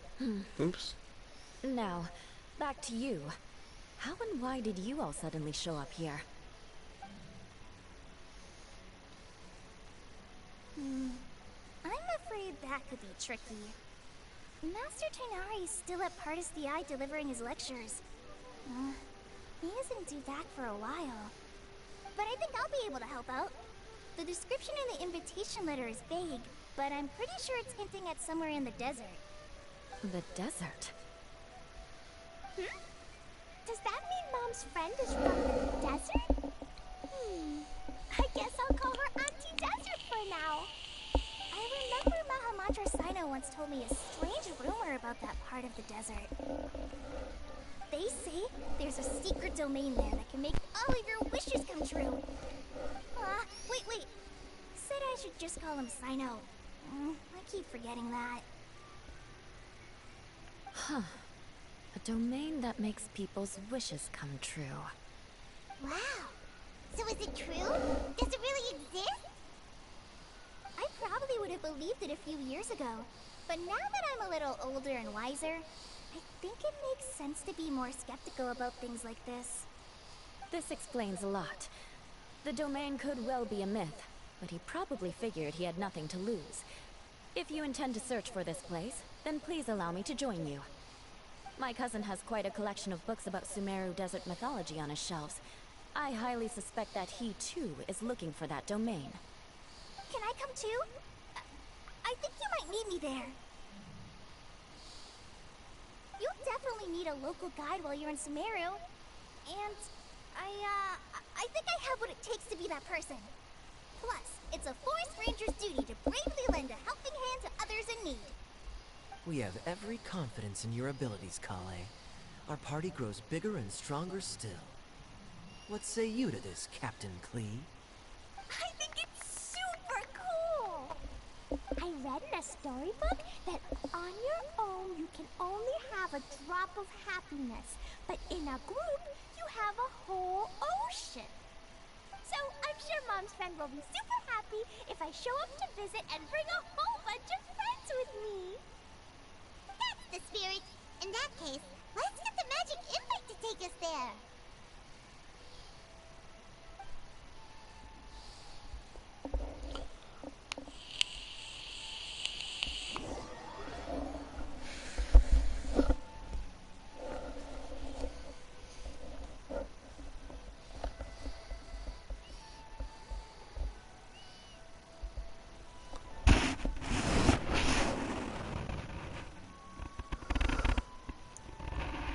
Away.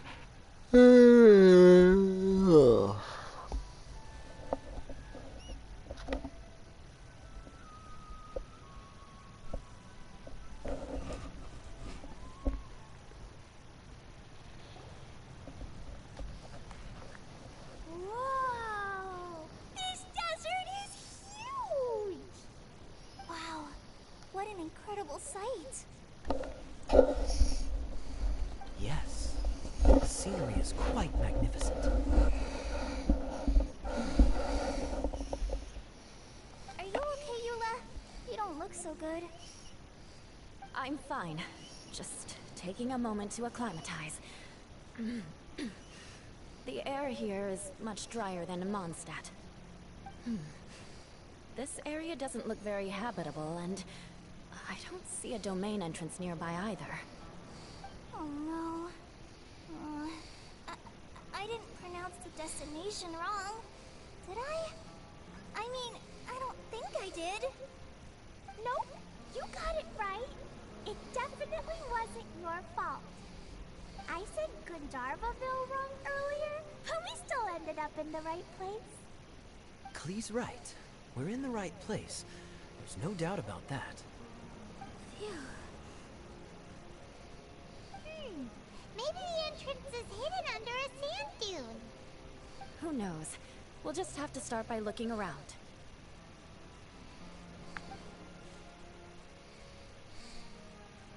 Oh, Paimon's so tired and so thirsty.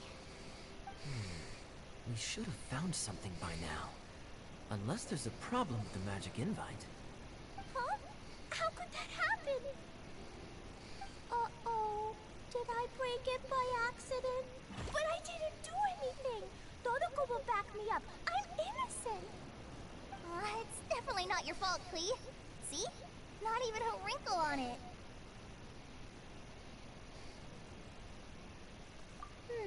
Does Mr. Honorary Knight have an idea?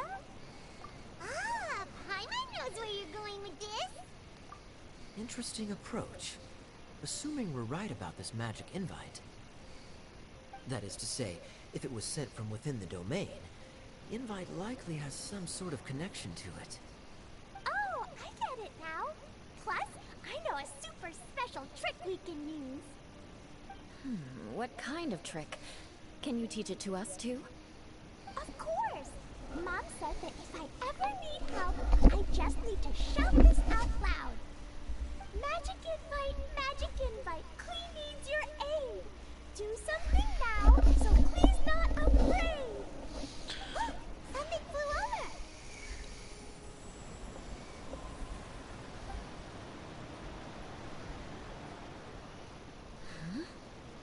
It looks like a bottle. Remarkably effective. That's one trick I'll be keeping up my sleeve in the future. You should make a note of it too, Eula. Absolutely not. It's not my style. I suppose bottles are pretty common in Sumerian mythology. So, is this supposed to be the entrance to the domain? A domain? In a bottle? Huh. Well, if there's one thing we learned in Liyue, it's never judge a domain by its cover. Guess there's one way to find out if this really is the way in. Come on, reach out with your hand.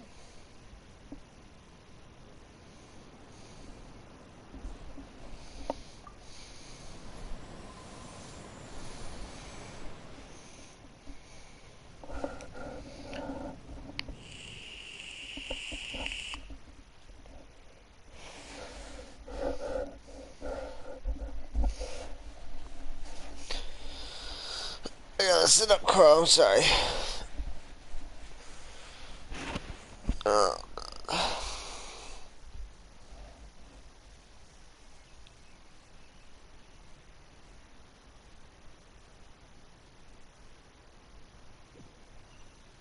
We made it! Oh, that answers that question. There's a path! I'm gonna take a look! Hey, don't run off and leave us all behind.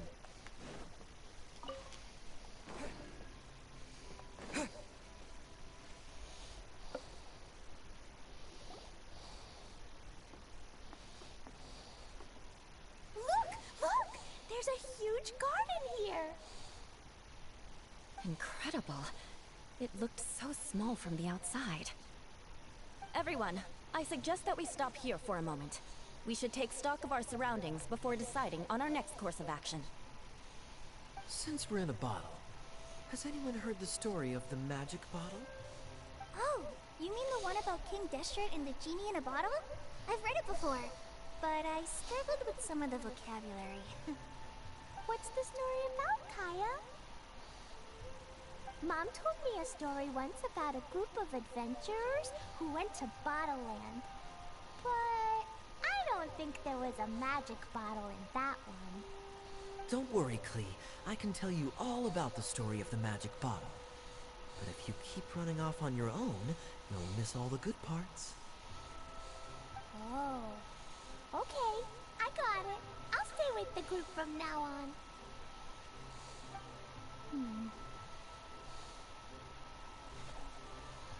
You sense it too, don't you, Klee? Something's not quite right. Yeah, the scenery here is beautiful, but it's too quiet. And there's no sign of Klee's Auntie Desert here anywhere. Maybe Auntie Desert lives way further down inside. This place is super big, just like Fischl's Immer Nachtreich. We still have a long way to go. Guess we won't know until we get there.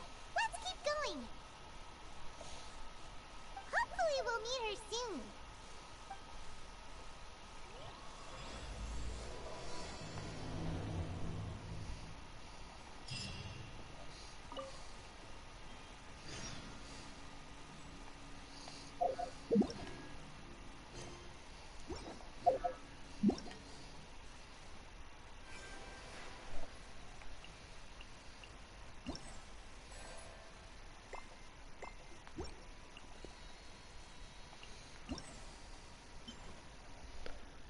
Interesting.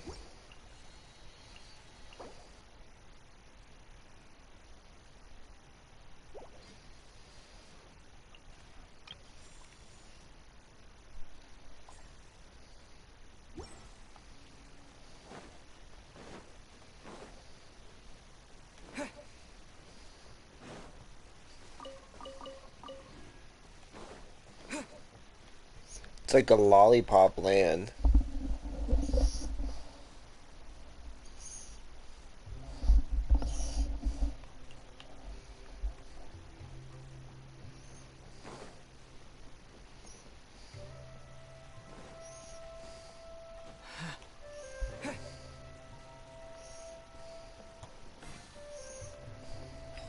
Oh, those are vouchers. Okay. Interesting.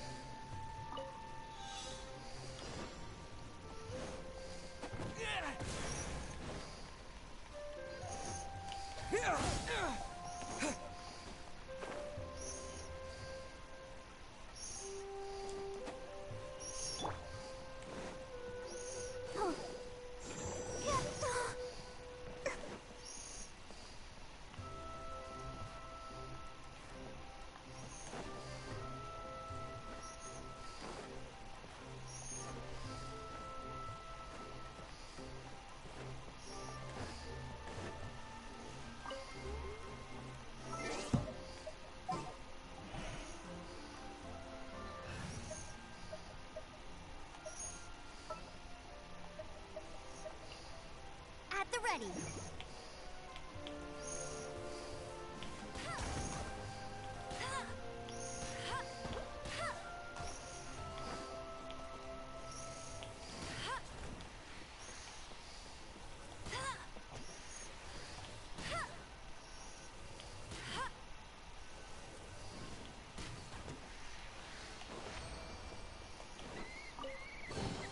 Opening a chest is like unwrapping a gift.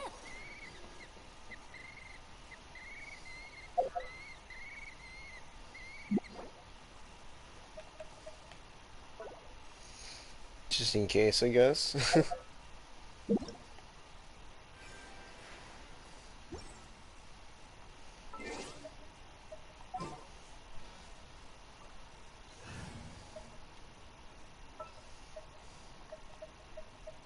We can do this.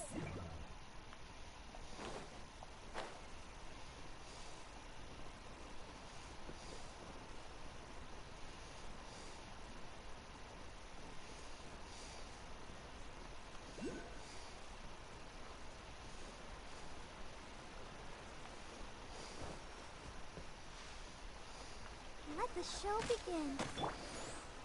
Propagate! Nice.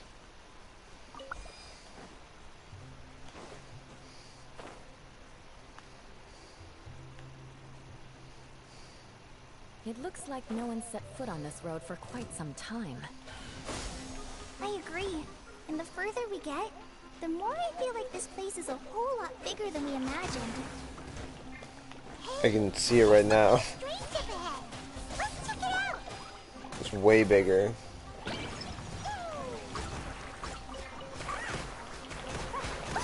Not really, jumpy dumpy. Speed up. Scatter!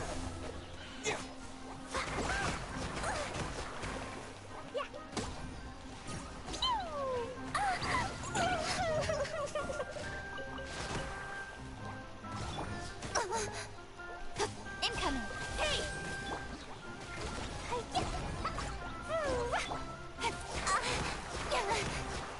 Don't blink!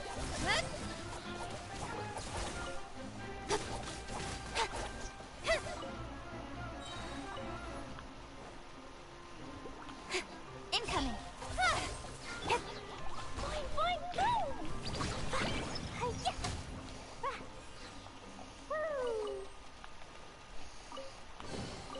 Yay, shiny!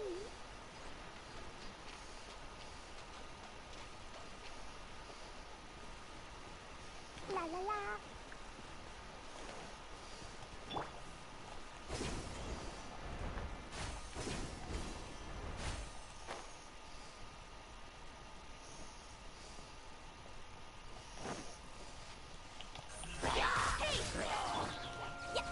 Dumpy dumpy. Trying to get those chests, boy. Yeah, speed of light.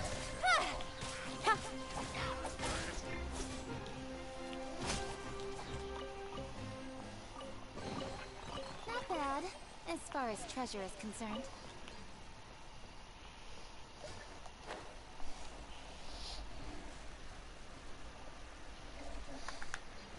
Oh, I see you. Dirty little shit.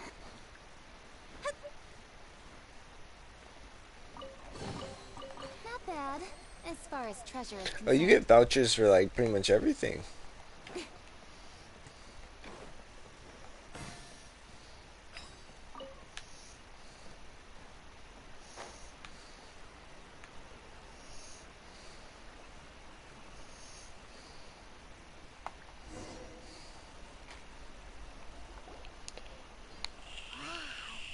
It's a big ball of water. I wonder what it feels like. Can I touch it? It's so big that we could probably pass straight through it. That's so scary. Stop giving Paimon the heebie-jeebies. Let's not touch it for now.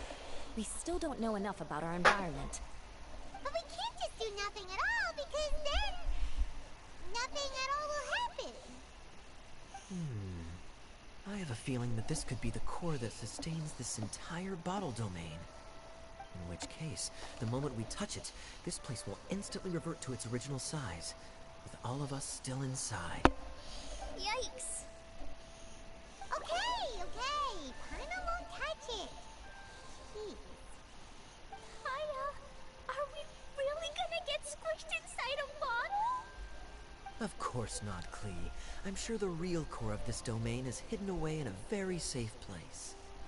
Somewhere like... over there, for example. I was so nervous that I didn't notice that big wheel at all. Wait, who goes there? It's the waterball monster! Ah, the waterball monster is real!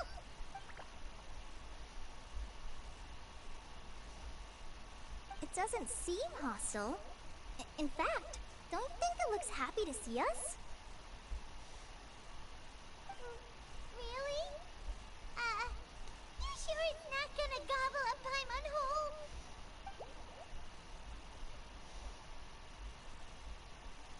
I don't think it's hungry.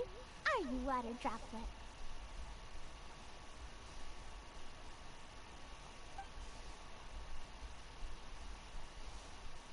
Oh dear.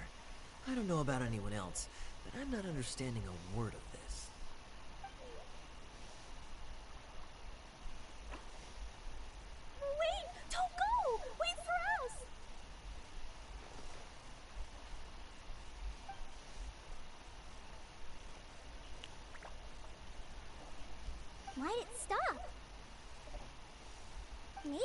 understand us after all. Oh, I get it now. It's leading the way for us, just like the cats in Mondstadt. Like the cats? How so? When you're walking around in Mondstadt City, sometimes a cat will show up on the side of the road. It'll walk ahead of you for a while, and if you're curious enough to follow it, you'll soon find yourself in front of a fine establishment called... Exactly. So let's see where this water droplet takes us. It could be interesting.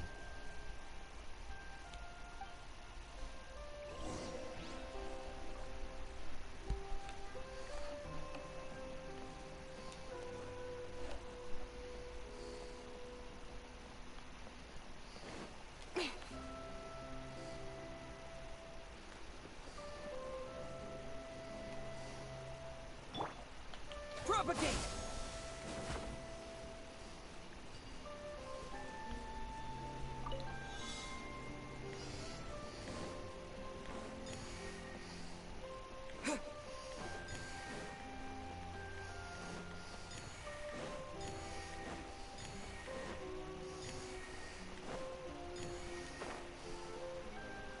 It went this way, right?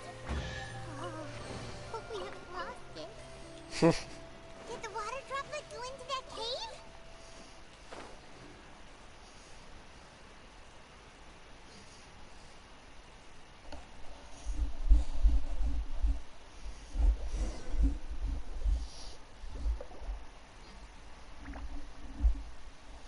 Gurgle. Huh? Another strange contraption. And there's a weird-looking wall over there. This kind of looks like that ball of water we saw earlier. Did the water droplet bring us here because it wants our help with something?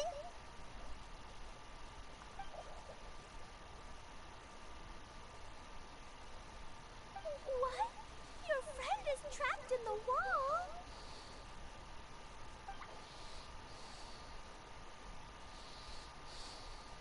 Don't be sad, water droplet. We're here now. We'll save your friend. You bet. But how are we gonna save them? Do we have to break down this wall somehow?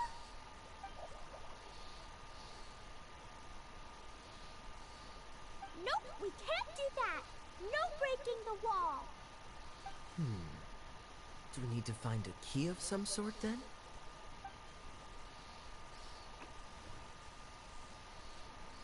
Oh no! Where'd it go? Look, the device has lit up. And it's projecting images onto the wall. A two-dimensional space with objects of the same composition as the device nested inside. Yep, what Kaya said, and that's where its friend is. But how exactly do we enter the image on the wall? Maybe we just copy what the water droplet did? But what does that mean? Hold on, I think Klee's onto something. Since the water droplet appears to be the key that activated the mechanism, we may be able to follow it inside simply by touching the device.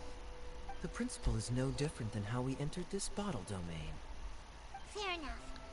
Okay, deep breath, then head in.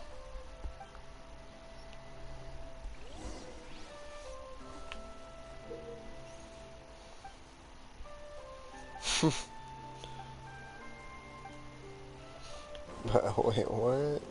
Aha! The box on the wall moved too! Ah, there we go.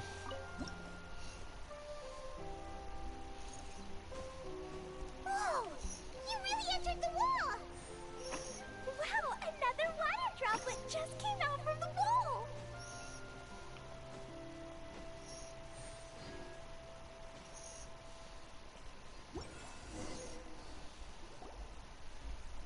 It was flat as a pancake in there, but as soon as it came out, it turned all plump and round. Guess it makes sense that the water droplet's friend is also a water droplet. Aww, and they both do the same thing to show they're happy. Water droplet number 2 ran off.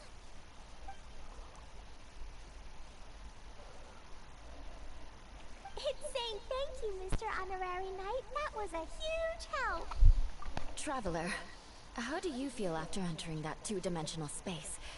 Any physical side effects? You sure seem fine to Paimon. Well, I'm just glad that you're okay. Good thing you is here to look out for everyone. Can't say the same for you though, Kaya. You were pretty quick to send the Traveler inside. Hey now, I only suggested that because I was confident that the Traveler would be fine. Water Droplet, is there anyone else here besides you and your friend? Yep, you know, anyone who looks like me or my friends.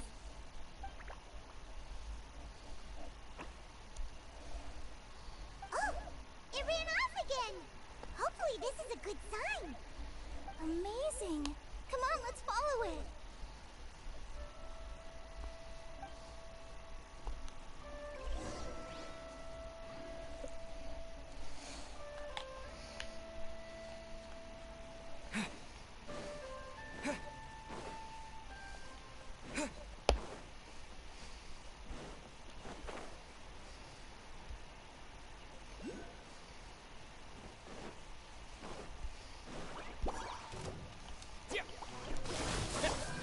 Don't blink! Jumpy Dumpty Go! Hip, incoming!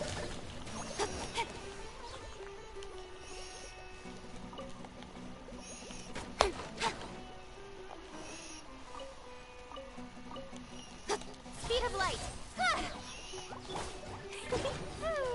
Boing, boing, boom!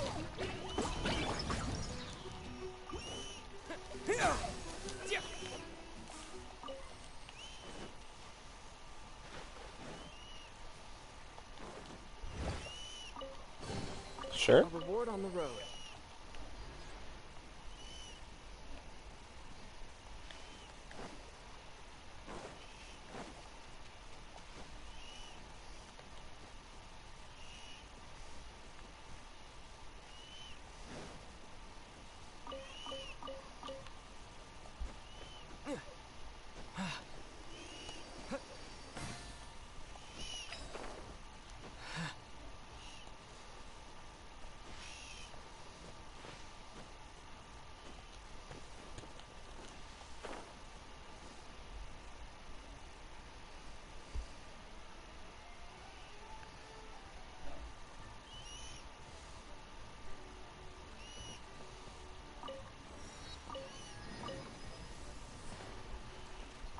The music.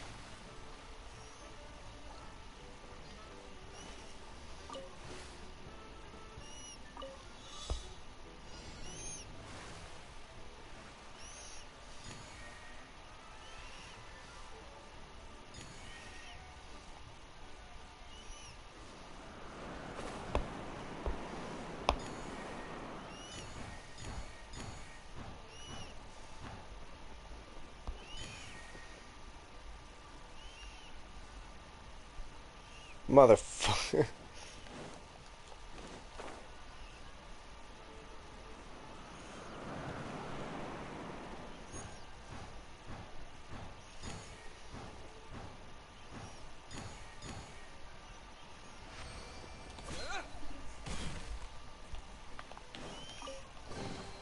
I'll keep this close.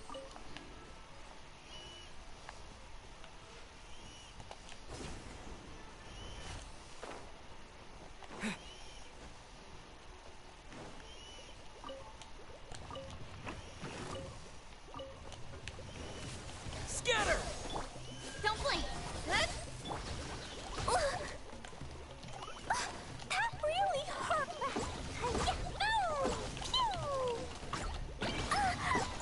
Jumpy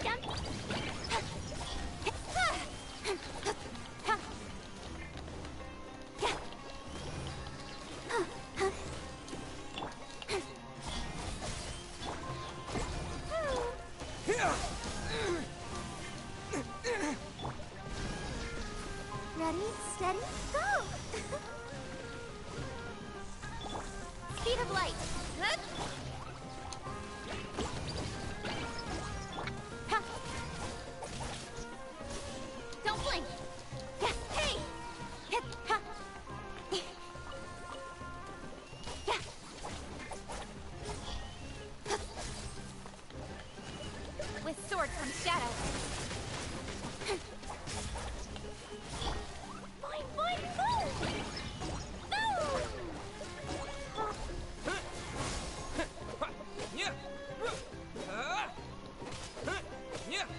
Yeah, incoming.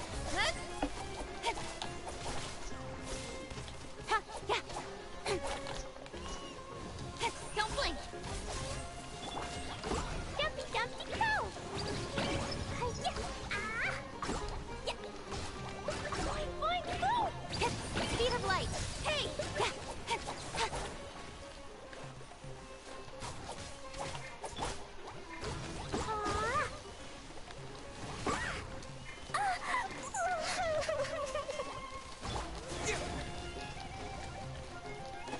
Oh my god, fuck off. Don't blink.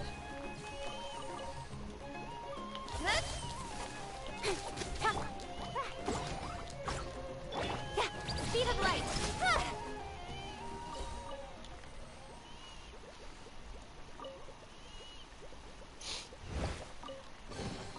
Not bad, as far as treasure is concerned.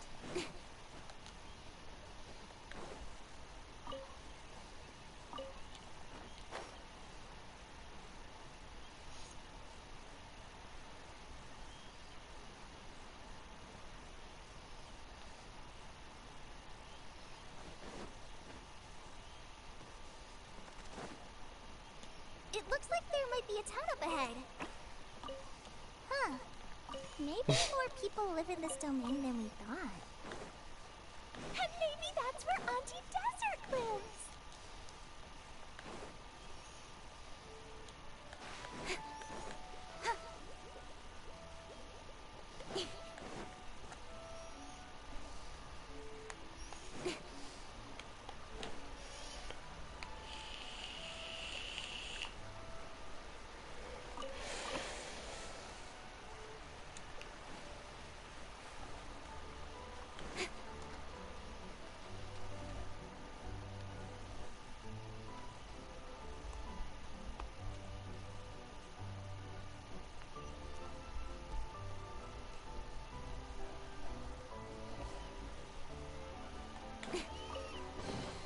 You give, you receive.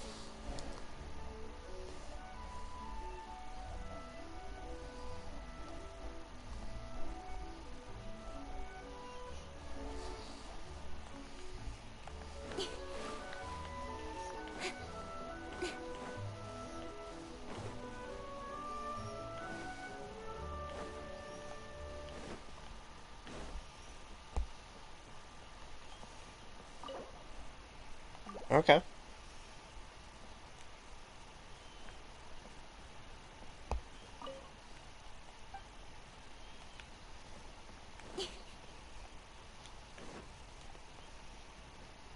You telling the squirrel what to do?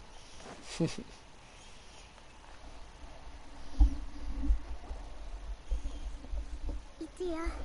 the situation is now critical.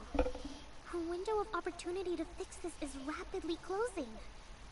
I'm sure you've noticed just how much things have deteriorated in recent days. But even so... This is your home. Are you really going to let everything fall to pieces? Well, I live here, but it doesn't actually belong to me. Huh? Paimon knows that voice.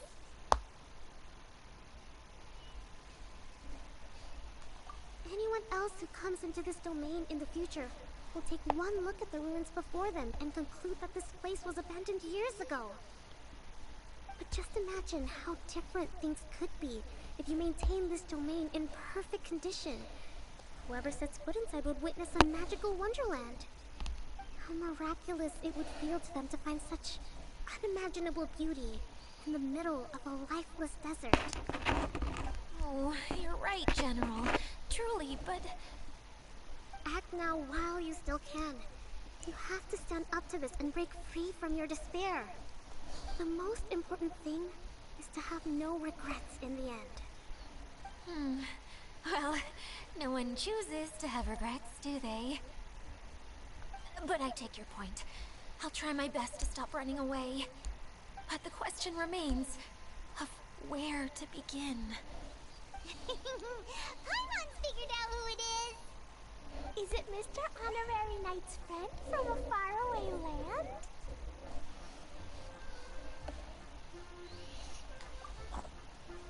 A divine priestess? What's that? Is it a kind of mage?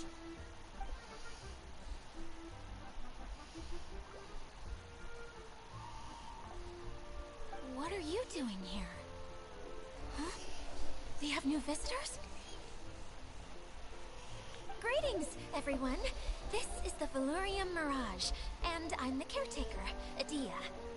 I'm so sorry that you have to see this domain in its current state of disarray. We are actively working on repairs, and everything will be back to normal shortly. I hope. Greetings, everyone. I guess I should introduce myself too. It's alright. Just leave the introductions to me. I kinda wanted to say hello in my own way. But no harm done. I guess I'll let her do the honors. This lady is a visitor to the domain, just like yourselves. She is a formidable military general. Have any of you heard of Inasuma's Onmyo Chamber? What chamber? Onmyo Chamber. It's an elite training academy for gifted students of Onmyodo. Practitioners are divided into 4 classes, A through D, and assigned the power of Shikigami based on their mastery of the art. Wait. This lady famously led the Class D underdogs to victory against the Class A favorites in the final mock campaign before graduation. An astonishing feat that few in the history of the Academy have ever achieved. Hence, formidable general is no exaggeration. Isn't that right, General? What's wrong?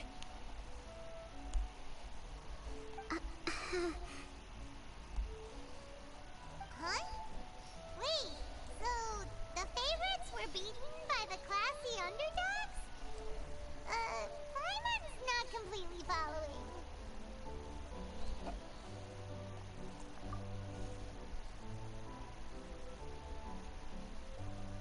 That doesn't sound like the divine priestess Mr. Honorary Knight was talking about. Uh-oh. Did she just get caught lying in front of someone she was trying to impress? Or maybe she uses a different identity in her private life, and this is the first time her friends are learning about it. Seems kind of embarrassing, but also kind of cool. I guess having someone else to introduce you is a good way to make an impression. Maybe I'd fit in better with everyone if I had a title too. Some people call me a general, but it's just their way of showing respect. My actual name is Sangonomiya Kokomi. Huh? Oh no. Sorry, my mistake, General. I mean, Miss Sangonomiya?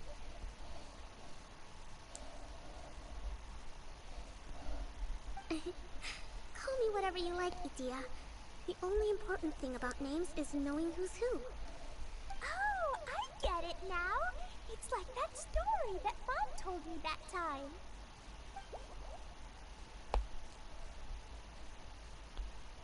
Klee can explain. So basically, in the story, a big group of people go on an adventure to Fatherland. One of them's called King, and some of them are called Knights. So, Miss Sangonomiya must be the super smart one who solves all the problems in the story. What's that one called again? Perhaps a sage? Indeed. Wisdom is an important attribute found in military generals. Okay, well I'll just call you that. Miss General it is. Fine by me. Sounds really cute, coming from you. At least, cuter than my pen name, that's for sure. Well then, how should I address the rest of you?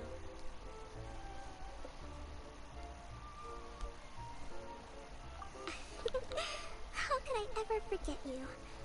But what about these esteemed ladies and gentlemen accompanying you? I'd be delighted if you could introduce me to them too. Wait! Klee wants a title too! Okay, got it! Klee wants to be a mage! The kind that flies around everywhere! Da-da-da! Whoosh! Kaya can be the Master Thief. Mr. Honorary Knight can be, the Knight! And Paimon will be the fairy who follows the knight everywhere. Master Thief, huh? I did like playing pirates as a child, so I suppose this is an apt role for me. And I must admit, the master part is a nice touch. Hold on a second. Are you saying the position of knight is now filled? Yua can be the sword master who can cut through anything and also gets to wear a super sparkly cape. That's more like it. And Kale can be, the healer.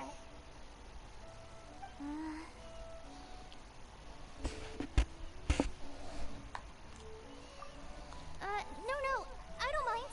Healer is a great role. I just don't know if I'm qualified to be one.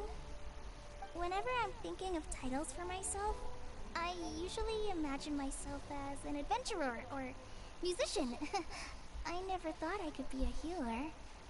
I mean, it feels like it should be Master Tainari's role, if anyone's. Don't worry, Kale.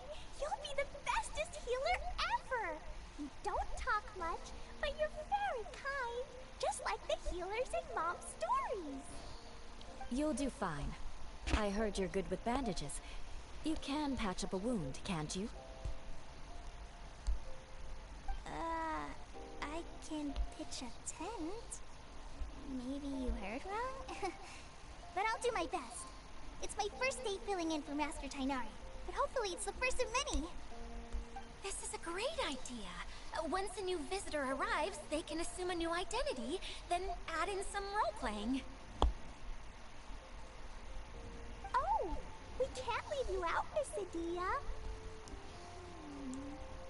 There are lots of characters in Mom's stories, but you don't remind me of any of them. That's perfectly okay. I already have a role here anyway, remember? I'm the caretaker. I got it! This wasn't in any of the stories, but you can be the mascot. Mascot? Klee, maybe you could think up an even better role for Miss Adia. A mascot, you say? Isn't that a character that doesn't have to actually do anything and sits around letting everyone else do all the important work? Incredible. You've seen right through me. Sounds like the idea of being lazy is pretty exciting to her. The mascot serves to maintain troop morale, Adia. Don't underestimate your role. Oh, alright. I'll be the mascot then.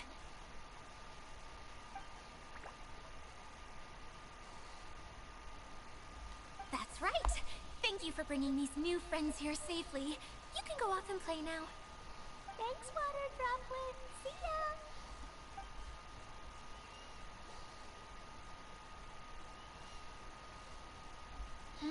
Water Droplet? Is that your pet name for it? I suppose it's as accurate a nickname as any. We keep getting sidetracked, but I believe you were saying something about being in a difficult predicament. Is something wrong? Oh, yes. Oops. About that. But I'm afraid the entire domain I has recently did not mean to do sustained that. some significant damage. It was as if the whole world was suddenly flipped upside down. A few components went missing from the core, which sustains the domain, and the impact cascaded out from there. Needless to say, many things in the Valurian Mirage have now stopped working. Just days after I agreed to let my friend's daughter come and visit too, when she gets here and sees the state this place is in... Oh, so you're Mom's friend? Hi, Auntie Desert. I'm Klee. Here, I brought the magic invite, see? Huh? Wait, so you're... Look how dilated her pupils are. She must be very surprised. Yeah, and not in a good way. Mom's the one who sent me here. She's the strongest mage ever. She said that her friend lives in the desert. You live in the desert, so that must be you. Right, Auntie Desert? Ah, I see. So being a mage runs in the family. You're Alice's daughter. Oh, I just want the ground to swallow me up right now. That's it. I'll hide myself away in the core of the domain.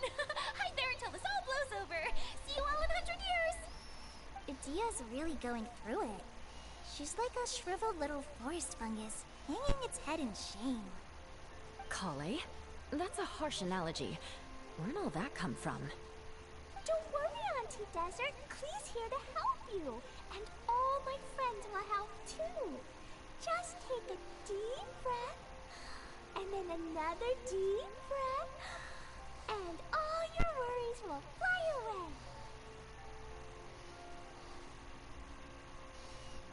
Yeah, don't you worry. Sir Mix-a-Lot over here has a good track record with this kind of thing. Well, I'm useless. But it looks like that won't matter with all you capable people around. Fantastic. Don't put yourself down, Idia. You're great too. Thanks for your encouragement. Anyway, for the time being, please talk amongst yourselves. That'll give me some time to think things through and maybe make a start on, delegating.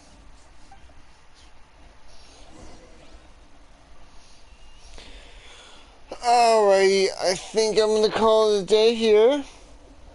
But luckily we're done with this. So, we're done with the intro, so next week, we can just quickly start it. But as always, y'all have a good one, and until next time.